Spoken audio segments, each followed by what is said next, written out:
And welcome into the Monday edition. Robby and Rexrode, 102.5, 106.3 The Game. Robby Stanley, Joe Rexrode, Nick Keyser here with you on this very cold Monday morning in the Middle Tennessee area. Hope everybody had a wonderful weekend. If you missed us on Friday, because Joe and I are the hardest working people in sports, self-proclaimed, we did work Friday. We did have a show Friday. But if you weren't with us, we forgive you. We hope you had a wonderful Thanksgiving. We hope you had a wonderful Black Friday and a wonderful weekend. Welcome back to the program this morning. Joe Rexrode, how we doing? What's going on? Doing all right. I mean, I hope Keyser had a great 5-day weekend or whatever. I hope you did too. Man, I certainly hope did. you played some canned golf over there. I have to report I did not get to play because they did not have cans in Kentucky. They all have plastic soda bottles there. I was not prepared. Wait a minute, you didn't supply. You're the inventor of the game, and you did not supply the. I didn't invent the game. Wasn't me, but I did partake in it when we started it, though. It's not possible to play that with plastic bottles? No, Like unfortunately not. If you really I want can see it being a little tougher to control. Oh, I feel like I could probably do it with a plastic bottle. Give me a nice 6-iron. What about 2-liter golf? 2-liter golf. Oh my gosh, what's some you might start drifting into broken club territory at that point. Yeah, that might be a little much. Yeah, good point. Well, I hope you had a great Friday, though. Golly. Thank you. Yeah, it was good. Yeah, it was good. Fun. Yeah. Shout out to Jake Wallman for wanting to work with us on Friday. It's good stuff. Did you just call Jake Lyman Jake Wallman? No, Jake Wallman was our producer Friday. So, Jake Wallman, right? We have a Jake Lyman and a Jake Wallman. I'm like, wait a minute, you just called Jake Lyman the wrong name. Jake Lyman was our producer recently too, though, right? He was when I was sick. Yeah, Keyser doesn't work anymore. Jake Lyman, Jake Wallman. We got them all. We got all the Jakes. Every Jake we got here. We got a lot to get into on the program today. Obviously, we'll be all over the Titans. Their 42-19 loss to the Washington Commanders yesterday. PK will be with us at 7:30. He was at the game yesterday. Still, he wants me to give him a bunch of crap for his Wi-Fi issues on his little podcast after the game, so we'll see if we can do that. Okay. Corey Curtis will be with us at 8 o'clock as well from News 2 for his weekly visit. And we'll take your thoughts all show long. 615-737-1025. Joe, 42-19, the final score yesterday. The Commanders improved to 8-5. Titans have still not won 2 consecutive games in over 2 calendar years. They dropped to 3-9. They're outscored 21-0 in the first quarter, and were well on their way to being outscored 28-0 by the time the first quarter ended. And we had people throw this question out there, Joe. Was it the worst quarter that we've ever seen the Titans play? I don't know. I don't have specific memories of the way that quarters have gone on. I'd have to go back and actually dig into that and look. There have been some doozies before. I have no doubt about that. I'll say this. It was pretty bad. Pretty bad way to start yesterday from the Titans from the standpoint of, number one, you couldn't stop anything Washington was doing on the offensive side of the ball, and that was Jaden Daniels through the air. And that was whatever they wanted to do on the ground pretty much yesterday. Washington finishes with 267 yards running the football yesterday in the National Football League, which you don't see a whole lot. So there's that part of it. You couldn't hold on to the ball in the early part of the game with fumbles by Pollard and by Jackson on special teams. You had penalties just all the time. And you started the game off with J.C. Latham with a false start penalty. And then you had Petit Frere with a false start penalty on the other side. It was just basically a disaster any way you want to slice it from the way it started yesterday. And by the time the Titans seemed to settle in, Joe, they were down 28-0, and it was way too late at that point. Yeah, way to build on that win there, Titans. Yeah, the worst quarter, to me, that's got to be some fourth quarter where you blew a big lead, right? Because that actually, you know what I mean? Like it would be that would. And nothing comes to mind. They certainly have had a lot of bad second halves. I mean, in the last few years alone, where they didn't score, right? But yeah, in terms of just starting out a game and just being completely overwhelmed, it was pretty bad. And then that was 2 straight times of touching the football. That was Pollard, fumble, touchdown, and then the kickoff. So the 2 straight times that they touched the football, they gave it to Washington. But you hit the stat that, to me, boils down to what is the most surprising thing about yesterday? They got that defense got bullied the way it did. And I know it's hard. You have to account for Jaden Daniels, so that that stretches the defense a little bit. It's just like when you're playing, if you're playing, the Ravens to some extent. But they just ran right at them and ran right over them all day long. And that was really surprising to see. This defense hasn't been as good as recent Titans defenses that have been right around the tops of the league in rush D, but it's been fine. It's been good. And this was just a domination. So 20 other than, they stabilized. They came back a little bit. If you can finish drives, not with field goals, you maybe make that game interesting, but you dig a hole like that in the NFL, usually you're not going to get out of it. Yeah, it's very difficult to dig your way out of a 28-point hole. And look, it was almost impossible, and we're going to get into his day as a whole later. I mean, it's pretty much impossible to evaluate the quarterback in the first half of that game based on the way that the game played out. Now, he did end up finding, even, when I thought they were really screwed in the first half, NWI dropped the pass. I was like, oh boy, NWI is dropping passes. That doesn't happen. Did he drop 2? He may drop. I think he did. I think he had did. 2 touchdowns. He did have 2 touchdowns. That's good. Now, after he dropped the pass, same drive came back, made up for it. So good for him yesterday. But, they had the 2 touchdown passes to him. Like you said, had a couple other drives where you had a chance maybe to go get back in the game if you scored touchdowns there and just weren't able to do it. But look at these numbers. 45 carries, 267 yards for Washington. That's 5.9 a carry. Jaden Daniels actually brought their yards per carry down. He was 9 carries for 34 yards was his total. Robinson, 16 for 103, which is an average of 6.4. Rodriguez, 13 for 94, which is 7.2 at a carry. Former Titan Jeremy McNichols, 6 carries, 32 yards, 5.3. They just gashed the Titans right up the middle. Yeah, Nichols looked good. He did. I'm watching McNichols play, and then I'm watching Tyjae Spears get a couple snaps, and I'm like,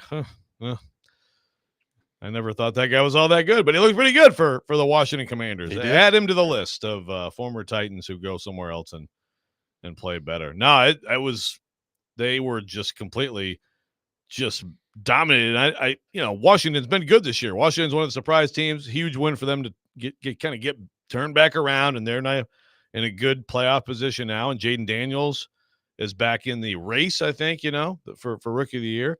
But have they been doing that to people? I haven't really. I don't think so. Yeah, they've certainly have had some big offensive days. A lot of it's been Jaden Daniels throwing the ball around the yard. They did that too, but yeah, just the ability to get whatever they wanted in the run game. I don't. It's a hard one to explain for a Titans team that just got a big win at Houston, played good D there for the most part. At times, great D there. And then we're talking last week about what if they win this one, and then it's just like show up and just put your helmet down and just get bullied. Well, and I'm going to have more to say about this at 7:45 because, quite frankly, if I'm a Titans fan, some of the stuff coming out of that locker room at the end of the game yesterday would infuriate me, and we'll get into that a little bit more later. But you're talking about not being able to handle success. Like, you guys won 1 football game. Like, if you were all fat and happy after winning 1 football game, we got a big problem around here. We'll get a little bit more into that at 7:45 here on the program today. Bottom line is, look, first off, some of the conversation we were entertaining last week of, hey, this schedule's starting to shape up here for the Titans. They could go on some run and maybe get back in the division. Well, you can stop that now. Like, that's not going to happen. And again, they've not won 2 football games in a row in over 2 calendar years. So the whole NFL gets to be treated to the Titans and Jags next week. Look forward to that. And doesn't look like Trevor Lawrence is going to be a part of that after that brutal hit that he took yesterday. So we'll see what that looks like moving forward here. But the bottom line is, like, I just thought an incredibly disappointing start to the game yesterday. Like, it was one of those things that you almost couldn't believe how bad it was while you're watching it. And now you leave yourself. It's one of those performances that makes you say, all right, you kind of felt like there was some improvement, not just with the quarterback, but with the team taking place, right? Like, all right, if you can continue to build on this in the second half of the year, maybe you get to the end of this and you say, all right, there's things to look forward to and build on next year. And most of that comes from the quarterback play. And, my opinion on him didn't really change all that much yesterday. The game's 28-0. You're in survival mode after that. You're trying to catch up. And I thought he was fine yesterday. But everybody else, Like, I just thought it's a major step back for the team, the way that thing started yesterday. To not be ready to go and to just get your doors totally blown off, 8 minutes into the game, it's over. That's a hard pill to swallow. Right. No, look, I mean, Levis had 10 offensive plays. It was 28-0. 10 offensive plays. So, I mean, I thought I thought he kept it fine. We'll get more into him later, but I thought he did some good things, missed some throws, was under pressure. We know the offensive line's bad. It continued to be bad. It was bad yesterday, bad in pass protection. Like I said, Levis, they made some plays, they missed some plays. He probably had 4 or 5 drops, so the receivers didn't play great. The secondary gave up some plays. I mean, Brownlee, I still like him. I mean, he's running around. McCreary gets hurt. But again, it's the defensive front yesterday where I'm like, how does this happen? How does this part of the team, which has been solid to good this year, go circle the drain like that in a game like that? Because that's of all the other things that they did poorly or well, none of it was all that surprising. It was kind of like on brand, but the defensive front was not. Nobody runs the ball in Tennessee Titans. Yeah, we did learn that earlier this year. That one. Yeah, that one's aging well. It's aging very nicely. 615-737-1025. Our phone number. Titans fall 42-19 to Washington yesterday. They dropped to 3-9 on the season. We'll take your thoughts on that performance. Plus, enough's enough for one category here, and it's time for Brian Callahan to step up here. I'll tell you what I mean by that next. Robby and Rexrode, 102.5, 106.3, The Game.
Jeff's fond of saying that nobody runs on this team. Is it time for him to kind of calm down with that mantra, considering what you guys are capable of? Oh, I mean, I think that we've done a decent job against the run most of the year. Today wasn't our best day on the ground, and they certainly did run the ball on us. And I don't mind the mindset. I don't mind that viewpoint. We've done a pretty good job against the run for the most part, but we got run on today, and so you got to take your medicine and you got to look in the mirror and see where we can be better, because that wasn't good enough. That's Brian Callahan after the game yesterday, a 42-19 loss to Washington. PK getting right to the point with that question. Jeff's pretty fond of saying nobody runs on the Titans. Would you like him to stop doing that? When did Simmons say that, by the way? I think it was before the Green Bay game. I think you're right. It was before the Green Bay game, wasn't it? Yeah. Which, I mean, so it already has been a long debunked. Yeah, it was already debunked and shamed by Kuharski, but he's like, back 5 years ago, you know what Jeff said?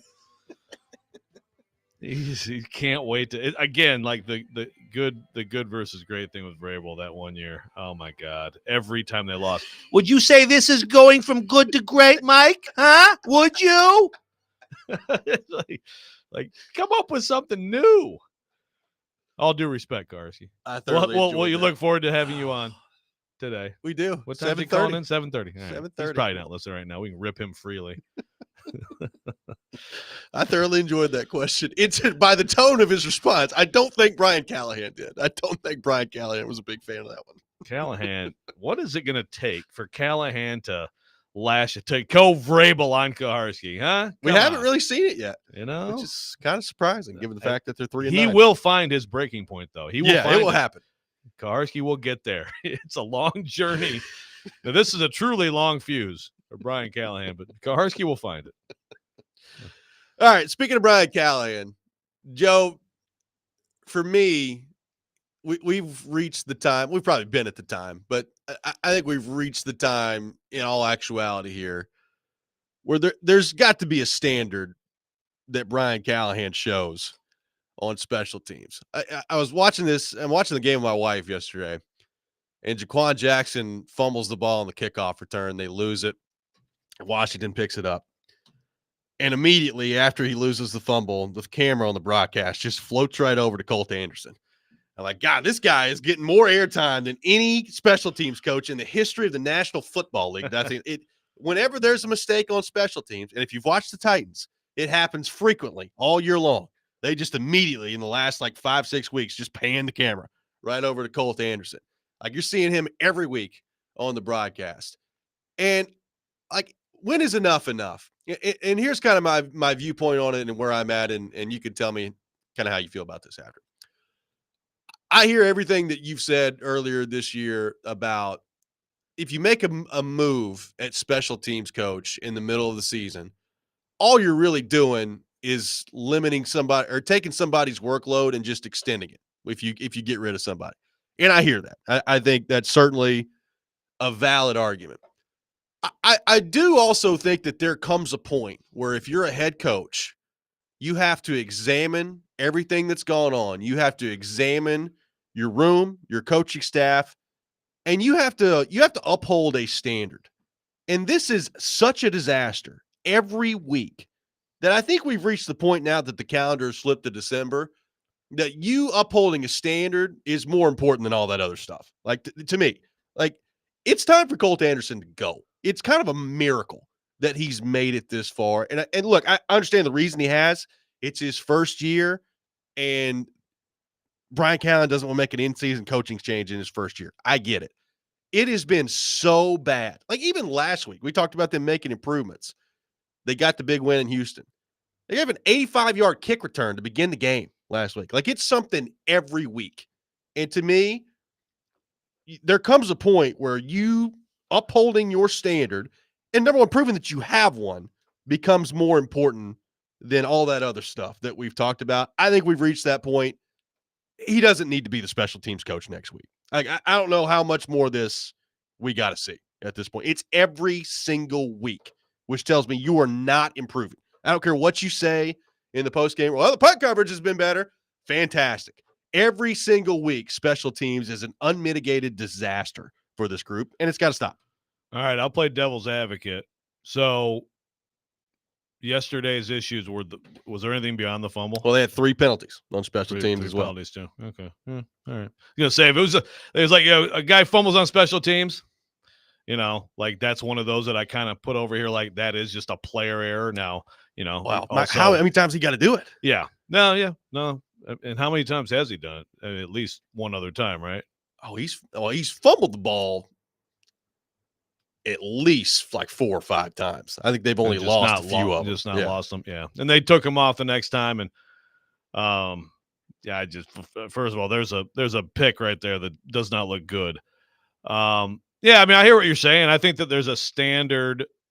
I think that there's an importance. You could go back to, you could tie this to like the fighting and stuff in preseason camp, and the like Simmons and all that stuff, and sort of a little bit of opportunity there to maybe put your foot down a little bit that he didn't do. I don't feel any differently. Like Cole Anderson is not going to be the special teams coach next year. Does it? So beyond the workload, like, so the benefit would be just sort of telling everybody. The benefit is this isn't good enough, and we're not going to stand for it anymore. That's the benefit.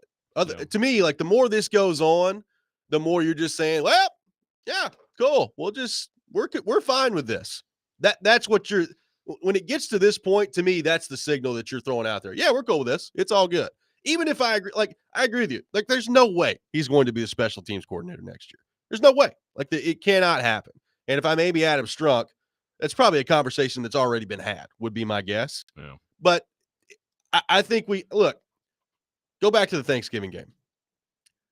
There reaches a point where there's a level of coaching malpractice where somebody's going. Matt Eberflus reached that point on Thursday. Colt Anderson has long since reached that point. It's time to move on. Yeah. Well, I mean, I don't have a problem with it, if they did it.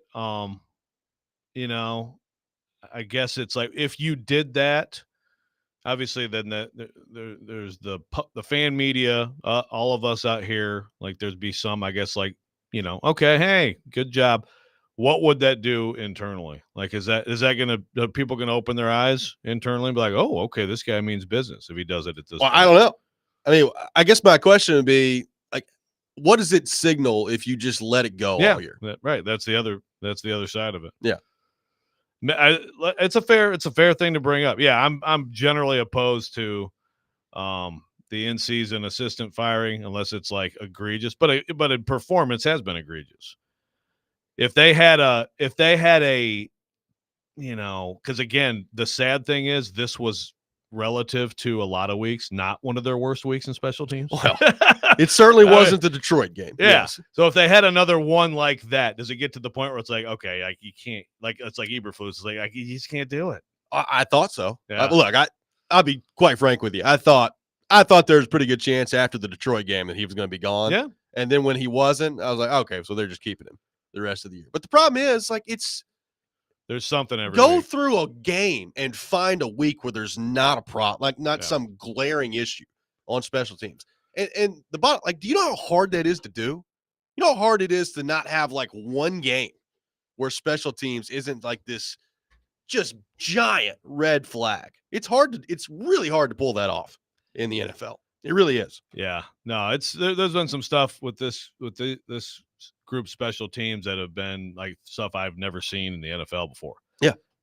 So, and it's just when you already have the margin for error that this team has, which is even tighter than I realized, but we all knew it was going to be pretty slim, right? And that aspect of the game undercuts you as much as it does. I mean, well, we're talking about a 3-9 football team. I don't know how much you put directly on special teams, but man, you could make the case that they could absolutely have a different record. What if they had good special teams? Just even would be fine. That's the thing. Mediocre would be fine. What if they had good special teams? Right. Exactly. Well, that's the idea. That's what you're trying to do. I understand. Like, people have made this argument. Well, the special teams is so bad because the back part of the Titans roster is just atrocious. And maybe it's bad. Look, there have been worse teams in the league than the Titans, worse rosters in the league than the Titans that have put together better special teams than this. Yeah. I mean, That to me is just a big excuse. Like you can't tell me that a lot of this does not fall on coaching and special teams. You just can't tell me that. No, absolutely. I mean, like again, it's a foregone conclusion. I suppose at this stage of the season, it's like I don't know. I mean, maybe you're right that this is just kind of perpetuating this sort of like anything's fine here and there's not a standard, and if he did something, it would jolt people a little bit. I mean, look, yesterday's loss to me after last week of us talking about the possibility of what they might do. I mean, we're inching toward. We're in December now. We're inching toward the dread of draft talk. Oh, we're getting there. Yeah, getting there rapidly. We're getting there. But no, I mean, it's not pretty. It would be nice if he's going to keep his job, which apparently he is. It would be nice to see 1 week where it's like there was nothing bad that happened on special teams. That should be the goal. That should be the goal for the rest of the year. We've moved on from playoffs last week to just one game in which special teams does not screw you over. 615-737-1025, our phone number. We'll take more on the Titans loss to Washington coming up next on our phone and text lines driven by WilsonCountyHyundai.com. Robby and Rexrode, 1025, 1063, The Game.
Welcome back in. Robby and Rexrode, 102.5, 106.3 The Game. Titans fall 42-19 to the Washington Commanders. Taking your thoughts on our phone and text lines driven by WilsonCountyHyundai.com, 615-737-1025.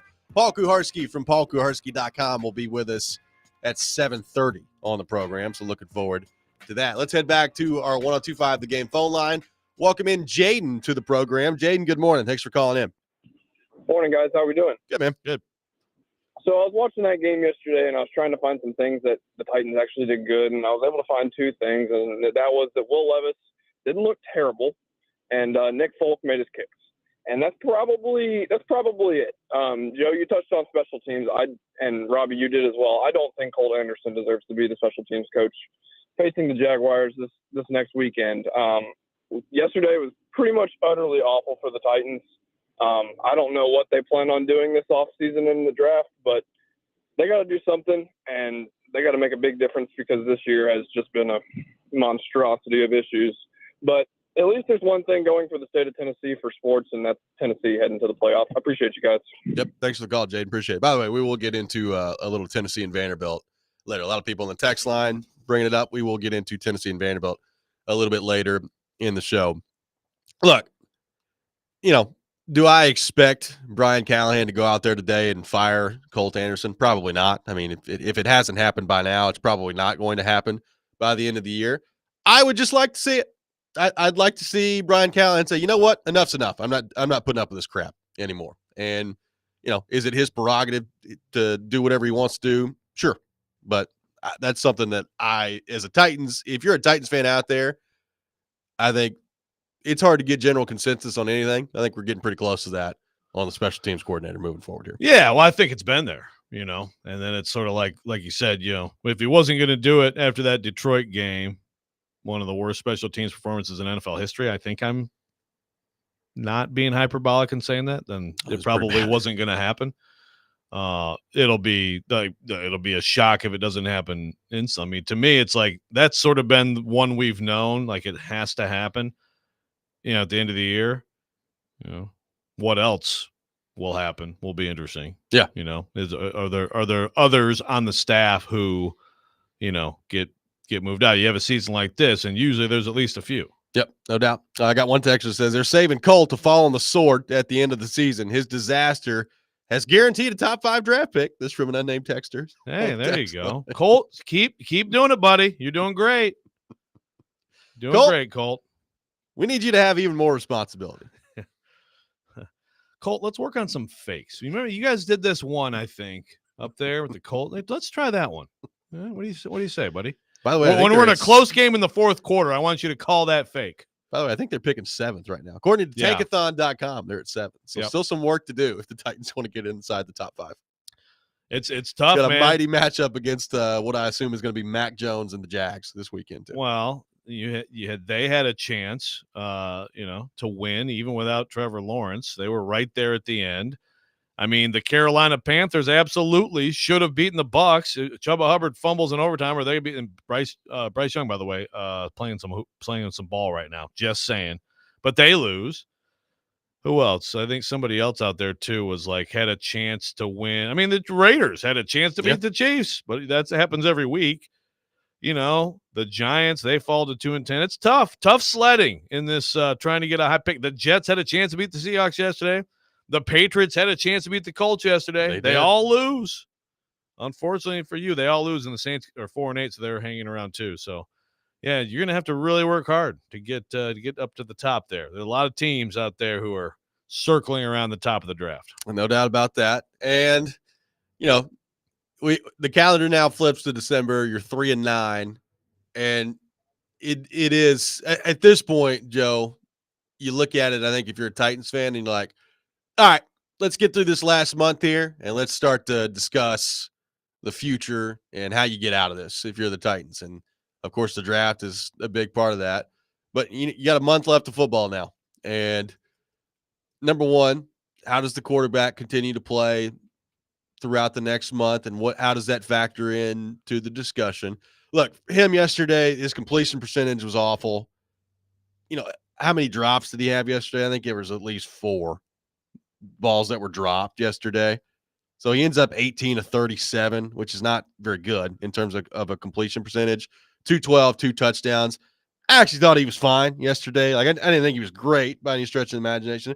I thought he was fine. Like, he made a couple incredible plays. Like, there was one on 3rd and 21, I think it was, where he kind of escaped, rolled out to his left, made a crossbody throw on the run. I can't remember if it was Boyd or who he hit on that play, but it's just a great throw. Like, I didn't walk away from yesterday's game thinking, whoop, Levis, step back. Like, I just thought when the game's 28-0 with 12 minutes left in the second quarter and you've barely had the ball on offense, it's hard for me to put much of that on the quarterback. Yeah, I think the thing with him yesterday, I thought decision-making, seeing the field was good. I thought, look, he was – I know it's just a broken record, under duress a ton. He had to get rid of the ball so fast, so often. I think he did a good job of getting it out. He did have some throws that got away from him where I thought he made the right decision, and the ball just sailed on him. And again, that's a constant thing. Like, can you have that happen less often? But yeah, he made some tremendous throws. One of the TDs NWI also had one to Chig, kind of dropping it in. And I think he was out of bounds. They called PI. Yes. But that should have been on his stats. That was a great pass. So look, when it comes down to it, especially if you're a Titans fan who's like, no, be at the top of the draft, you get an L, but your young QB continues to he's hit a different level of like decency here as a quarterback, which is you still want to see it build, but you lose and he can play pretty well. Then I guess you might be happy today. He got hit 9 times, so 9 quarterback hits for Washington, only 2 sacks. So if you're looking for a positive, Joe, they go from 8 sacks last week, only 2 allowed this week. Yeah, well, I really do. Like I think he does deserve some credit for a few times just like feeling that rush and getting rid of it. I'd like to see the time, whatever the heck that stat is called, but time before he threw the ball. You know what I'm saying? Yeah. Because I feel like this week it would definitely have been sped up from what I saw yesterday. I got people saying that the announcer said they had like 9 drops. I would love to see what the actual number of drops they're credited 9? with. I don't think it was 9 seems high, but I could definitely buy about 5 or 6. Yeah. Got to catch the ball. Yeah, Pollard had a perfect one. That's a nice play. A couple of them were, tougher. And frankly, Calvin Ridley, I got to call alligator arms on him a couple times. Yes. Now look, I would agree. So a couple of those are you are putting someone. You're inviting the safety to come in and make a play, but the way the NFL is now, those guys for the most part lay off on the massive hits. They're going to get flagged. Which, as I say that, I'm watching Azeez Al-Shaair just annihilate Trevor Lawrence. My goodness. Hey, good for the Jags for getting after him on that. They should have. But Ridley had a couple plays that to me he could have made, and he kind of eased up a little bit, which was disappointing. He kind of had a step back day. I would agree with that. And look, your top 2 receivers, and yes, NWI is one of those 2. 8 targets for him yesterday, only 3 catches. For Ridley, 7 targets, only 2 catches. So obviously, like that's got to get better. And we talked about the drops there. Like you got to come down with the football. And yes, there were some throws that got away from Levis, but just all in all, not good enough in the passing game. Not good enough at all, really, in general, for the Titans yesterday. Like, Jaden called in to begin the segment. He's like, Levis didn't look terrible, and Nick Folk made his kicks. And those are 2 positives that I can also. I mean, look, we talked about NWI scored 2 touchdowns. Titans got run on yesterday. I mean, Jaden Daniels was also 25 of 30 throwing the football. Yeah. I mean, he was just a total failure on the defensive side. Amani Hooker made a great play. I thought, Brownlee had his ups and downs against a very good receiving corps, but I actually I like Brownlee. I think every week I see him, I'm like, that's a pretty good player. NWI had 2 touchdowns, Levis and Folk. There you go. I came up with 5. Okay.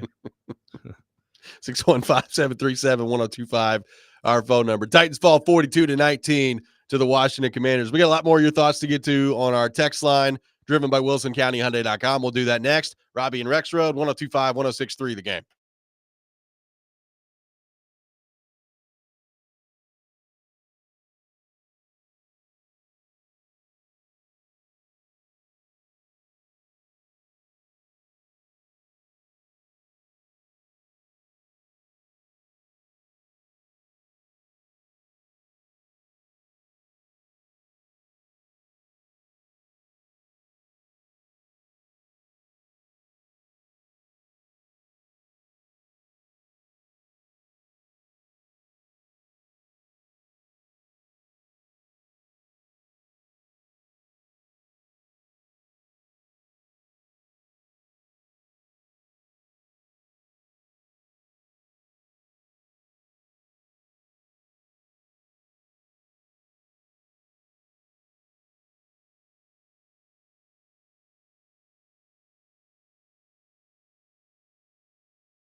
Robby and Rexrode, 102.5, 106.3 The Game, broadcasting from our Busy Bee Plumbing, Heating, and Air Conditioning Game Nashville studios. Home of the $99 yearly Beehive membership, where the buzz is always about great service. Titans lose 42-19 to Washington yesterday. Taking your thoughts on our phone and text lines driven by WilsonCountyHyundai.com. Brian says, Titans rushing game was nothing short of stellar. On the ground, Washington 267 yards, Titans with 35. They did end up with 11 carries for 35 yards. Now, to be fair, when you're down 28-0, like 5 minutes into the game, not a whole lot of running the ball that's going to take place after that. Yeah, for sure. It's still a disgusting stat. It is. 267 to 35. I mean, that's a top 10. That's Alabama playing an FCS team. Yeah. Yeah. Shouldn't happen in the NFL. But yes, situation took the Titans out of what they wanted to do and what they need to do in any game that they have any chance to win, which is run the ball. Yeah. Got one texter that says, I'm a Levis fan, but what do you make of the shot of him laughing on the sideline down 28-0? I didn't see that one. I don't. Yeah, I don't know. But I mean, I guess I'd have to see it, but like everybody I'm sure was not happy. Does that mean you have to be over like scowling the whole time? I think I might have just looked like I was like a constipated person there, but you get the idea. I don't know. I missed the smile. They've been just send laughing. us a GIF. They've been laughing, like throwing your hands up, like, oh God, we're down 28-0. Yeah, I would have to see it. 11 seconds into the game, it's 28-0. How about that? Yeah. Ed asking, if I asked you to grade the quarterback and the head coach this year, who would have a worse grade? This is from Ed on the text line. Huh. Oh, well, they're Good both question. incomplete, Ed. Right now, it's incomplete. But my initial, I mean, honestly, like the quarterback is showing to me has demonstrated improvement. Now, the QB's biggest or the coach's biggest selling point was working with QBs, Yeah. right? So that is also a positive mark on his record. But I would say definitely I would grade the QB higher than the head coach this year. I mean, it's a 3-9 football team that just had a terrible day. Was down 28-0 at the blink of an eye. Constant special teams issues, constant mistakes. So let's be clear, neither grade's that high. Like, it's not like we're dealing with I'm not giving here. Levis exactly. Yeah. We're not talking academic scholarships for anybody. But Levis is demonstrating improvement. And you know what? As a teacher, I value that. Yes. Josh in Kentucky says, would they rather Levis be on the sideline crying? Do not laugh. Do not smile. Just be over there I need crying. to see this now. Yeah, I need to see it. I did not catch that yesterday. Like the people sit there and they have conversations during the 3 hours of a football game. Sometimes, that happens. Yeah. JD says, I'm just glad no one runs on the Titans. If they could run on Titans, they'd have lost by 1,000 yesterday. Yeah. I don't know if those comments are going away anytime soon. Yeah, Koris Kaharski brings that back up. Jeff is fond of saying that nobody runs the ball on your team. Like that. His question is, would he like him to stop that? He said it months ago, Paul. I think he said, to be fair, would he like him to tone it back a little bit on that stuff? But he did say that like 2 months ago. Right, but if he is, and I'll ask Kaharski because I don't know. 2.5 months ago. If he's continuing to say that, then fair question. If you're going back to what he said in September, then would you like to tone it down? It's like, PK, the gift that keeps. Would you like Jeff to just stop talking in general, Brian? There you go. Nice. Coy in Clarksville says, I heard Brownlee mention that the cold affected them. Those are our high school football insights. This team clearly wasn't ready, and that's on the coaching staff. Special teams coach should be let go immediately. I didn't think it could get worse than Ackerman. So this from Coy from Clarksville on the text line. I mean, what was the temperature yesterday? Ackerman is the Vince Lombardi of special teams coaches at this point. What? Was it that cold? I think it was that cold, was it? I mean, I'm sure it was cold. 30s, It was cold here, 40s? so I'm sure it was cold there too. Yeah, usually it's very similar. Usually us and them. Yeah. So. but I mean, wasn't- last night they played Frosty the Snowman. I was going to say. Last night they played more snow than Al Pacino and Scarface. I mean, you guys are complaining about the weather. Yeah, that's one that also kind of falls on deaf ears after the game. It's like, yeah, yeah, I it mean, ain't that cold, man. You no. guys be all right. Yeah, Come on. just a terrible performance. Terrible performance, and it's just weird that I think it's look. A lot of it is the Commanders came out. They've had some tough. They lost to Dallas. Never should have lost to Dallas, and they came out and said, you know what? Here's a team we can beat. Let's punch them in the mouth, and they did. So you give them credit for that. But for the Titans to have so little resistance after such a big win, such a possibly a breakthrough win, certainly a win that the organization valued and celebrated, and apparently Amy Adams Strunk was crying about it. Yeah, that's a big deal, bigger deal for ownership than anybody else.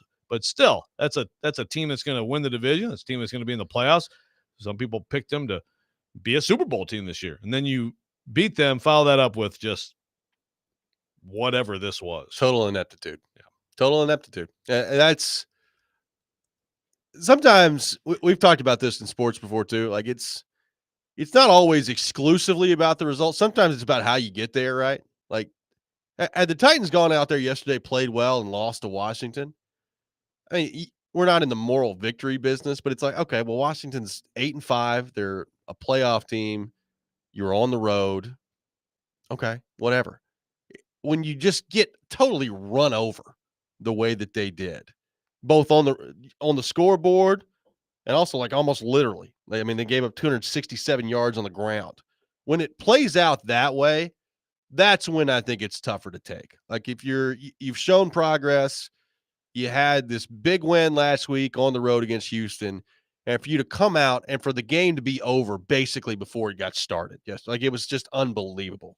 Like you come out and immediately false start penalty, I think incomplete pass, false start penalty. You're 3 and out, you're punting the ball. It was a 3-play drive for Washington, including what was the run, a 39-yard touchdown run from Robinson. I mean, you're talking the first 6 plays of the game could not have gone any worse. And then by the time the first quarter is over, you've turned the ball over twice. You're down 21-0, and Washington's driving to go up 28 by the time the first quarter ends. Like that should not happen in the National Football League. And that was what you were staring at yesterday. Yep. So a lot of it was just getting, sometimes you give up that first drive and it's like, okay, you kind of settle yourself. You go 3 and out. They go right down the field. 59 yards, 80 yards, 14 plays, 139 yards for them. You've got like 6 plays and 8 yards at that point. And then you start giving them the ball. And, it's just really is like 3/4 of garbage time, basically. Yeah, pretty much. 615-737-1025, our phone number. More your thoughts on the Titans and the Commanders. We'll get into Tennessee's win against Vanderbilt coming up as well. You're listening to Robby and Rexrode, 102.5, 106.3 The Game.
Hour number 2, Robby and Rexrode, 102.5, 106.3 The Game. Robbie Stanley, Joe Rexrode, Nick Keys are here with you on this Monday morning. Paul Kuharski from paulkuharski.com will be with us at 7:30. He's mad, too.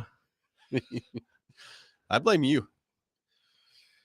I hope he gets after you. He texted us both, says, have you missed where their whole construct is to not let people run?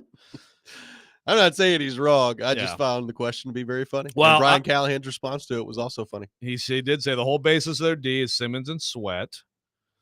Okay, that's fair. And I said, yes, we're just laughing about your question about a quote from more than 2 months ago. He says that Jeff pretty much says a version of that every week. Here's what I want, PK. I want you to come up with a collage of Simmons' recent quotes about how no one runs on the Titans, and we'll play them. We'll do a little swoosh between each one, and then then he says it again. So I'm not doubting you, but I think that would be a great collage. Daddy, I may now say you suck. Everyone sucks. Goo goo gaga. Suck. That's one of the great drops of all time. The Washington Commanders certainly ran on the Tennessee Titans. There's no denying that.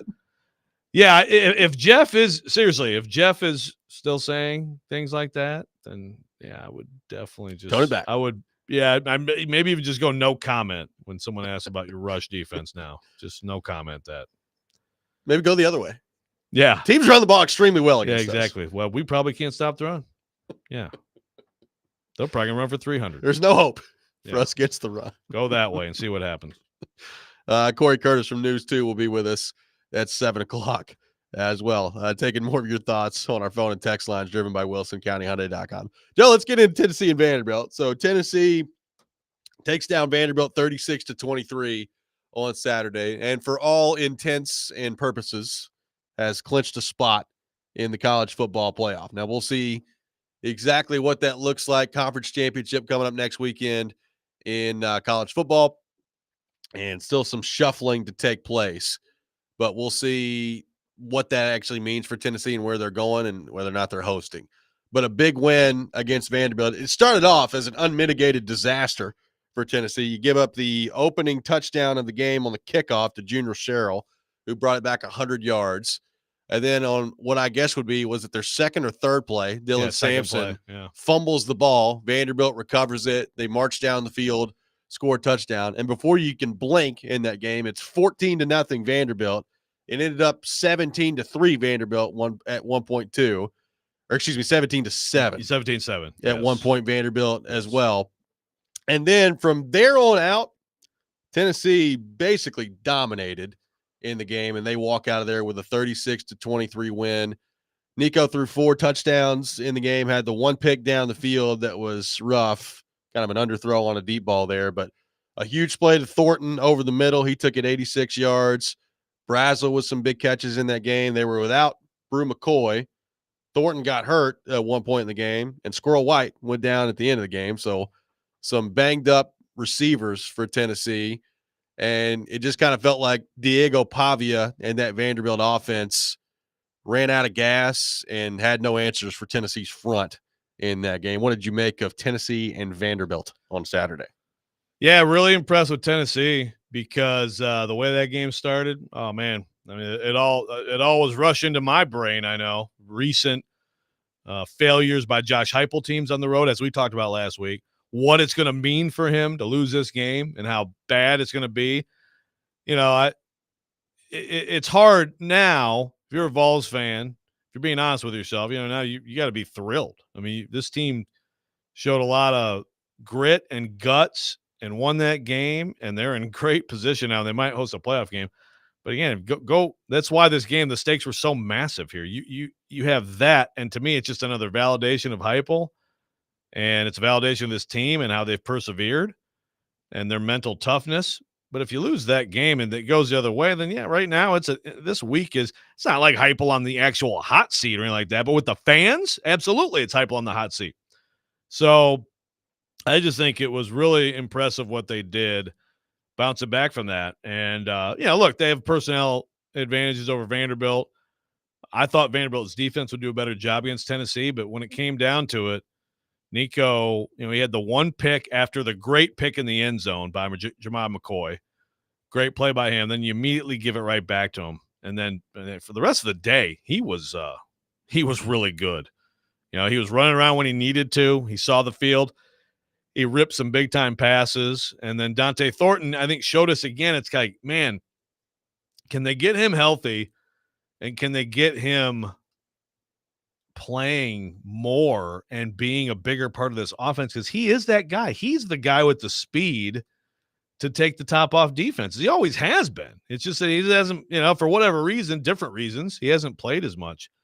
But at the end of the day, you're like, wow, so this team, 10-2, safely in the playoff, don't have to mess around with playing Atlanta, might get a home game.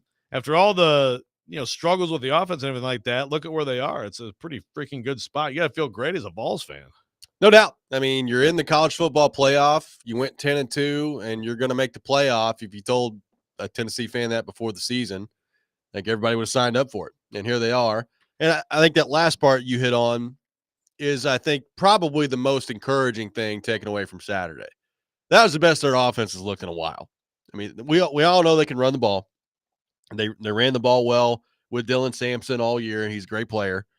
And they're going to be able to run the ball in the college football playoff.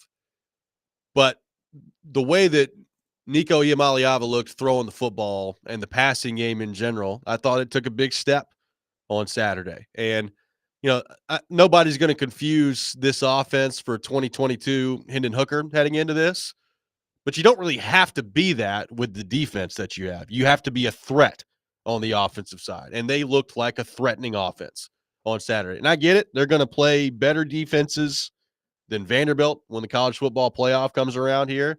But that Vanderbilt defense had been playing pretty well the last few weeks of the season, and Tennessee made them look pretty bad on Saturday once they got rolling. Yeah, no, they did. They just using the tight end. You know, they had the one fourth down. I didn't love the Kitzelman handoff play. That was not great. They had their moments. They had a lot of moments in this game where it's like, you know, big momentum moments for Vanderbilt and all this stuff. But again, they just kept plugging away. And yeah, man, I look at, again, it's like I spent last week and we talked about it, like the whole, the either or of this game. And obviously the downside was just such a bad scenario for Tennessee. And you come out of this game, and that's where I was kind of like, geez, like, why can't this team win games in the playoff? You know, I mean, who out there is, look, Ohio State, incredible collapse by Ohio State. By the way, Mike Vrabel. Are you listening, Mike Vrabel? Might want to go, you know, pop by Columbus at some point. Just, you know, check in, see how they're doing down there. But yeah, that's a team that at times I've thought, man, they look awfully good. Well, they just lost 13-10 to a bad Michigan team. I mean, not a bad Michigan team, but a very mediocre Michigan team. I mean, Oregon's the one undefeated team. They're not. I mean, Oregon had to escape Boise State at home. Boise State's gonna be in the playoff too. I mean, but like, who out there scares you? If Tennessee's passing offense is going to be fine, which it has not been at times this year, like when they played Florida and Kentucky, and then those guys, like, it's bad. Arkansas, if it's going to be pretty good, then yeah, this is, first of all, a better overall team than 2022. And of course, that 2022 team is easily in the 12-team playoff. Yeah. And they should have been in the 14 playoff. They had the best offense in college football. But this is, I think, a better football team. And I haven't really thought that about this team overall until now. I don't think, you know, maybe early in the season, they looked awesome, right? And they killed NC State. But I actually think this is a better team with the better chance to make a run than 2022. But also, it's because the field does not present anyone that should scare you that much. There's no 2022 Georgia lurking around in right. Right. Yeah. And maybe Georgia will be great, but my God, they should have lost to Georgia Tech. I know. 8 overtimes. Yeah. We got to do something about this college football overtime format, by the way. Oh, it's terrible. It's bad. Let's give them a timeout. There was nothing wrong with it. No. 10 years ago. It's nothing wrong with because it. Of that because one game. Texas A&M LSU. One time they went to like 7 overtimes or whatever it was. Let's have a 2-point off. What? It's just absolutely. Why don't we just see if we can, like, behind the back throw the football to each other? I mean, what are we doing? Stupid. You know, I said Friday that the game against Vanderbilt would be a big moment for Nico Iamaleava and the way that his story is told at Tennessee. And boy, did he respond. Like, he played really well. And, he had to make some big plays in that game to get them back on track. And then once they did, and they got back on track, he looked more comfortable out there than I've seen him look at any point this year. It's probably the way to describe it. Like, he made the right reads. He delivered the ball accurately. When he needed to use his legs, he did, and he did it effectively. He picked his spots really well with that stuff. I just thought he looked in control is probably the right way to put it. He looked as in control of the offense as he was all year. Yeah, some of the biggest plays of that game were just quick, a quick out on one side of the field. You throw across the field, you throw to the field side, and you get like 8 yards. Throw it over the middle a few times, and just convert. He just some quick decisions where he read it correctly. Boom, got it out. Yes, he had the one deep ball that wasn't good, but yeah, I agree with you. Just command and control and confidence that he didn't have a month ago. And I still think the second half at Alabama was where it flipped for him. Yeah. And it hasn't been a complete, incline since then. There's been ups and downs, but that half changed things for him. And yeah, he's look, I can't also can't look at this team and say, I think they're going to win it all. You Right. know, like they could be one and done for sure, but like, they don't have to do superhero things to be right there to win games in the playoff. They really don't. 615-737-1025, our phone number. Tennessee takes down Vanderbilt on Saturday to punch their ticket into the college football playoff. We'll take your reaction to that. Paul Kuharsky from paulkuharsky.com coming up at 7:30, getting into all things Titans with him. All that ahead. Robby and Rexrode, 1025, 1063, The Game.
Welcome back in, Robby and Rexrode, 102.5, 106.3 The Game. Paul Kuharski from paulkuharski.com will be with us at 7:30. We'll get into the Titans' 42-19 loss to Washington with him. Taking your thoughts, 615-737-1025. Tennessee takes down Vanderbilt, get their 10th win of the season. They punch their ticket into the college football playoff.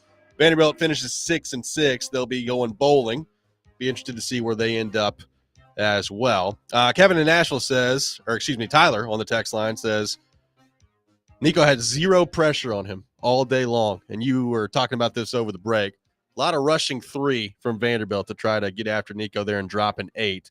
And that did not work for the Commodores. Yeah, it seemed to me like Vanderbilt's strategy was, I mean, really, if you looked at how they lined up in that game, super light boxes in but still a lot of, emphasis on obviously filling in, coming downhill when Samson got the ball. They did an okay job a lot of the day against him, I thought. But and then eventually as the game wore on, there were the bigger seams in there. But they really were. I think their plan was flood the field with coverage and rush lanes. Don't let Nico outside, but rush 3, sometimes 4. But I mean, early on they weren't pressuring, and so he was just kind of standing there. And the huge drive. I mean, 14-0, and he made a couple big throws, boom, and then they're back in the game. Yep. That was to me the key possession of the game. There was still a lot to come after that, but that was a huge possession. So I read that as Vanderbilt basically saying, beat us with the arm, Nico. Beat us with the arm, read coverage, and we'll take our chances with that. As the game went on, they did send some more pressures his way, which you have to, because it wasn't working. He was just standing there comfortably and making throws. As you said during the break, some of the worst moments for this offense have been when he has been pressured and you turn it over, sack, strip sack, picks, things like that. I think you have to pressure the guy. Yep, and they could not generate that consistently enough. And again, I thought in the second half, as he kind of settled in there, he just looked like he was in a flow that we've not seen him in a ton so far this year. Like, he just looked in control of the game. I thought Brazel made some big plays. Mike Matthews got a touchdown catch, which I know Tennessee fans were excited to see. So a good performance for them offensively. What do you take away from this on the Vanderbilt side? Obviously a disappointing end there with the way your season ended with South Carolina, the LSU loss on the road, and Tennessee. Overall, you're 6-6. You're going to a bowl game. You're better than anybody thought heading into the season. You get the Alabama win. How do you view this year from Clark Lee and Vanderbilt's perspective? Yeah, I mean, a tough finish for them. With in this league, it's tough, but big breakthrough season. And like Clark Lee said after the game, they hope this needs to not be just a random rise up and have this magical season with a quarterback who I think is only going to be there 1 year. But there's a court case that could change that. But regardless, at this point, you assume that Diego Pavia is done. His eligibility is officially over. Now can they build on this? And can this offense keep being effective? I do think that defenses got better against it. I think, and some of that in the SEC is like when you just have the personnel advantages a lot of these teams do. And then, I thought that actually early in the game, they were getting those straight ahead runs because Tennessee had to account for the option. That's what it is, right? You have to honor it. And then I thought Cedric Alexander was running with power inside. It's like, see, it's hard, but Tennessee eventually got the better of them. So can they build on this season? I love the offense, and I think Clark Lee as defensive coordinator worked. And look, it comes down to like they got people to invest in their collective a year ago when it was not looking good at all for this program. I would think there'd be some energy and some willingness to do that again. So much of college football now is like, how do the money people feel about the coach? And if they don't like how things are going, buy out, schmy out. Yep. If your money people aren't giving you money, like the coach is dead man walking. Well, with Clark Lee, I got to think there's energy around Vanderbilt and an opportunity to have another good offseason. That's what it's about now. How's your offseason looking? How are you going to do in the portal? Of course, high school recruiting too, but I think it's they're in a pretty good place. We'll see if they can capitalize. William from Madison says, would you like to comment that some Vanderbilt fans are saying Lee should be fired and Nate Johnson should have been the QB all season? I said, are we talking about three idiots here? I mean, I have not seen that, and anybody who says that is truly stupid. Nate Johnson, I think there's a lot of excitement about him as the QB. He should be the QB next year. Again, unless Pavia wins this court case. But they would not have done what they did this year with Nate Johnson and said Diego Pavia was fantastic, guys. And Clark Lee, just to me, I stabilized himself. You in should his feel better program. about Clark Lee right now than I think at any other point in his tenure. Moving forward here. So I don't know if I'd love to see where this is coming from, but I mean seriously, like that's got to be like three idiots. I got one text that says, "What has to happen for Tennessee to get a home playoff game?" My guess is, and this is strictly a guess, and they actually just flashed this up on the screen a minute ago, and Heather Dinich agrees with it. My guess is when the bracket comes out Tuesday, Joe, that Tennessee is going to be in the 8-9 matchup. They'll be on the road.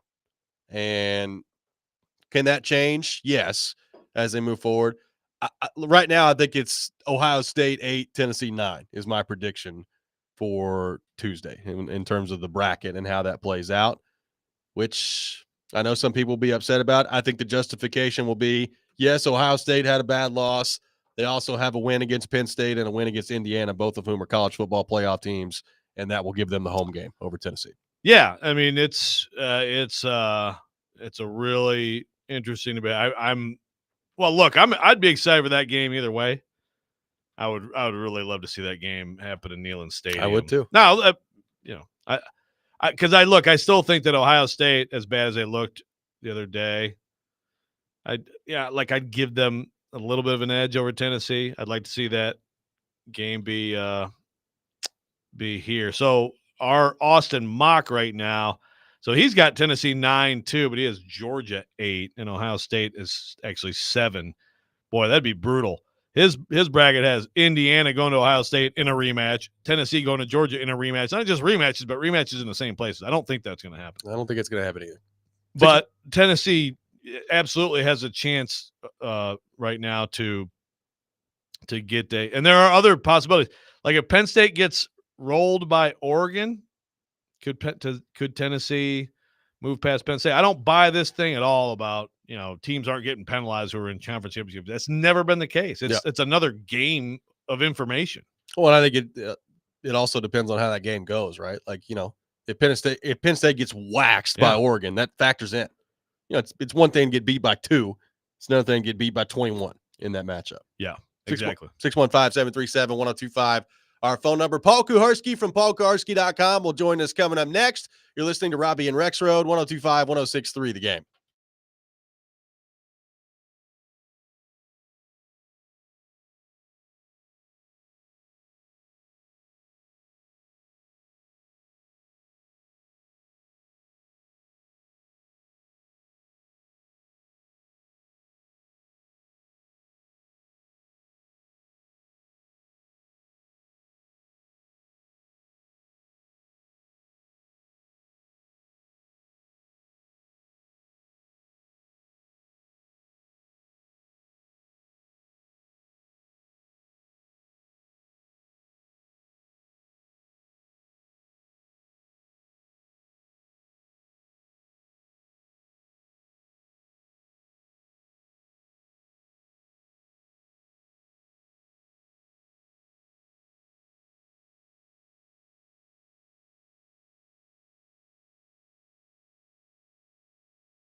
Welcome back in, Robby and Rexrode, 102.5, 106.3 The Game. Robbie Stanley, Joe Rexrode, Nick Keys are here with you on this Monday morning. Titans lose 42-19, and to help us talk more about that, we go to our 102.5 The Game phone line, driven by WilsonCountyHyundai.com. And welcome in our friend Paul Kuharski from PaulKuharski.com. PK, good morning. How are you? I'm well, guys. Thanks for the visit. Thanks for taking time to be with us. So, PK, it's hard to imagine the Titans starting a game much worse than they did yesterday. Down 21-0 after the first, en route to being down 28-0. What did you make of that start, and how do you explain coming out just looking as inept as they did to begin that game yesterday in the National Football League? Yeah, it's pretty inconceivable to come out and do what they did. And really, the loss is first and foremost on the defense. I mean, down 28 in 20 minutes, didn't put up much of a fight. Obviously, special teams turned it over there. Offense turned it over there, made it more difficult. But, I think Jeff Simmons was accurate in saying they were hungover from success. But look at what qualifies as success for this team. I mean, they won one game. They upset one good team, and that's success. That's success on the level for them to be hungover. It's a massive disappointment and a massive indictment of what this team can and cannot handle. And then Jarvis Brownlee, also being candid, saying that he thought guys were affected by the cold. Everybody, that read that, a ton of people that read that or listened to that clip on Twitter said, it's the same temperature that it was in Nashville. It's like low 40s, maybe high 30s at the end of the game and windy. This was not like Buffalo last night or Cleveland from a couple weeks ago with, lake effect snow. It was pretty standard November, December football in the National Football League. So, I mean, it's just a mess as to how bad that game was in terms of a showing and how downtrodden this team is. Yeah, so we were obviously giving you crap about your Jeff Simmons related question, but what is the what's the answer? What's the explanation for basically getting run on like you're an FCS team against Alabama in a National Football League game? How do you account for that? Now we can talk seriously about it. Now that I'm suppose earlier it's a big joke that they gave up 250 or whatever they gave up. No, we were clowning you, not we weren't making light of their issues. They're very serious. Your questioning was what we were enjoying.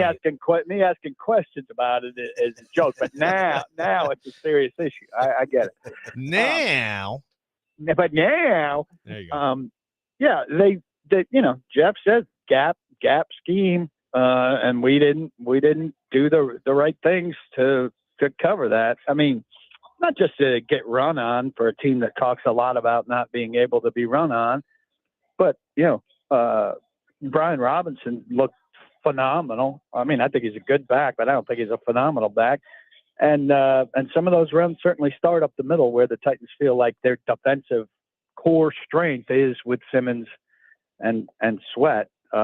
Getting pinned and not being able to get to Robinson and others. Robinson's 40-yard, very easy touchdown run that kind of got things started. Started up the middle, and then he veered outside. And then I hate to say to give up. I mean, I don't think they weren't trying. I just think they were kind of helpless.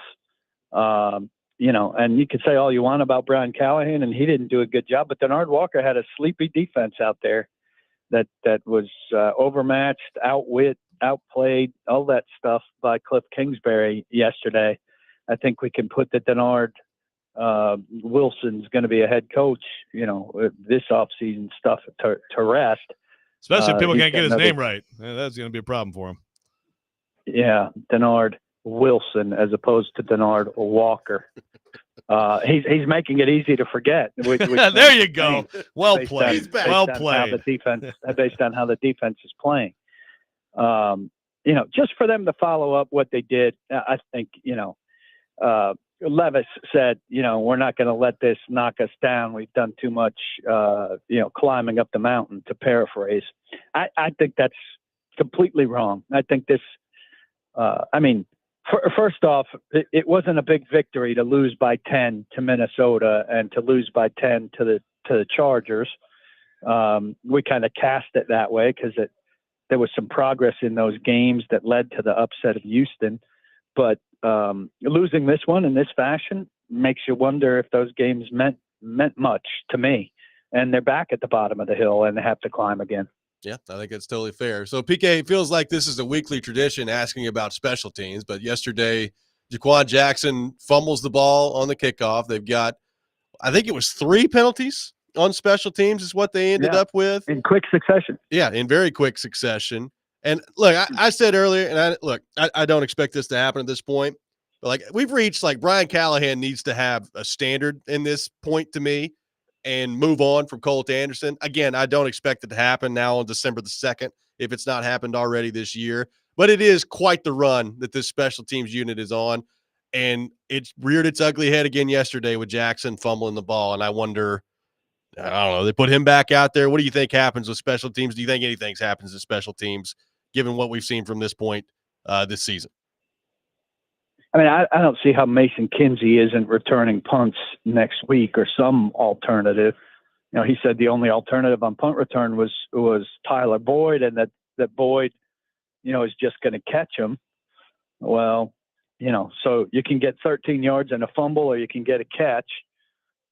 Standards so high. I tweeted, you know, remember Mike Vrabel? It was at Rand Carthon's introductory press conference, and he cracked to Rand about getting him a return man. Yeah. So that's almost 2 years old, and Rand's failed at that for 2 years. You know, and so I think for every shout out for the Jarvis Brownlee pick should be paired with a thumbs down for the Jaquan Jackson pick. He wasn't a great returner at Tulane. The Titans somehow see something in him that suggests to them he's going to be their returner, and he's failed, just like Kyle Phillips failed before him. And so the Titans have become a diseased place for making a guy who's got a chance to be a returner into a returner. And the special teams thing is such a high-level debacle that it's hard to even discuss without disgust.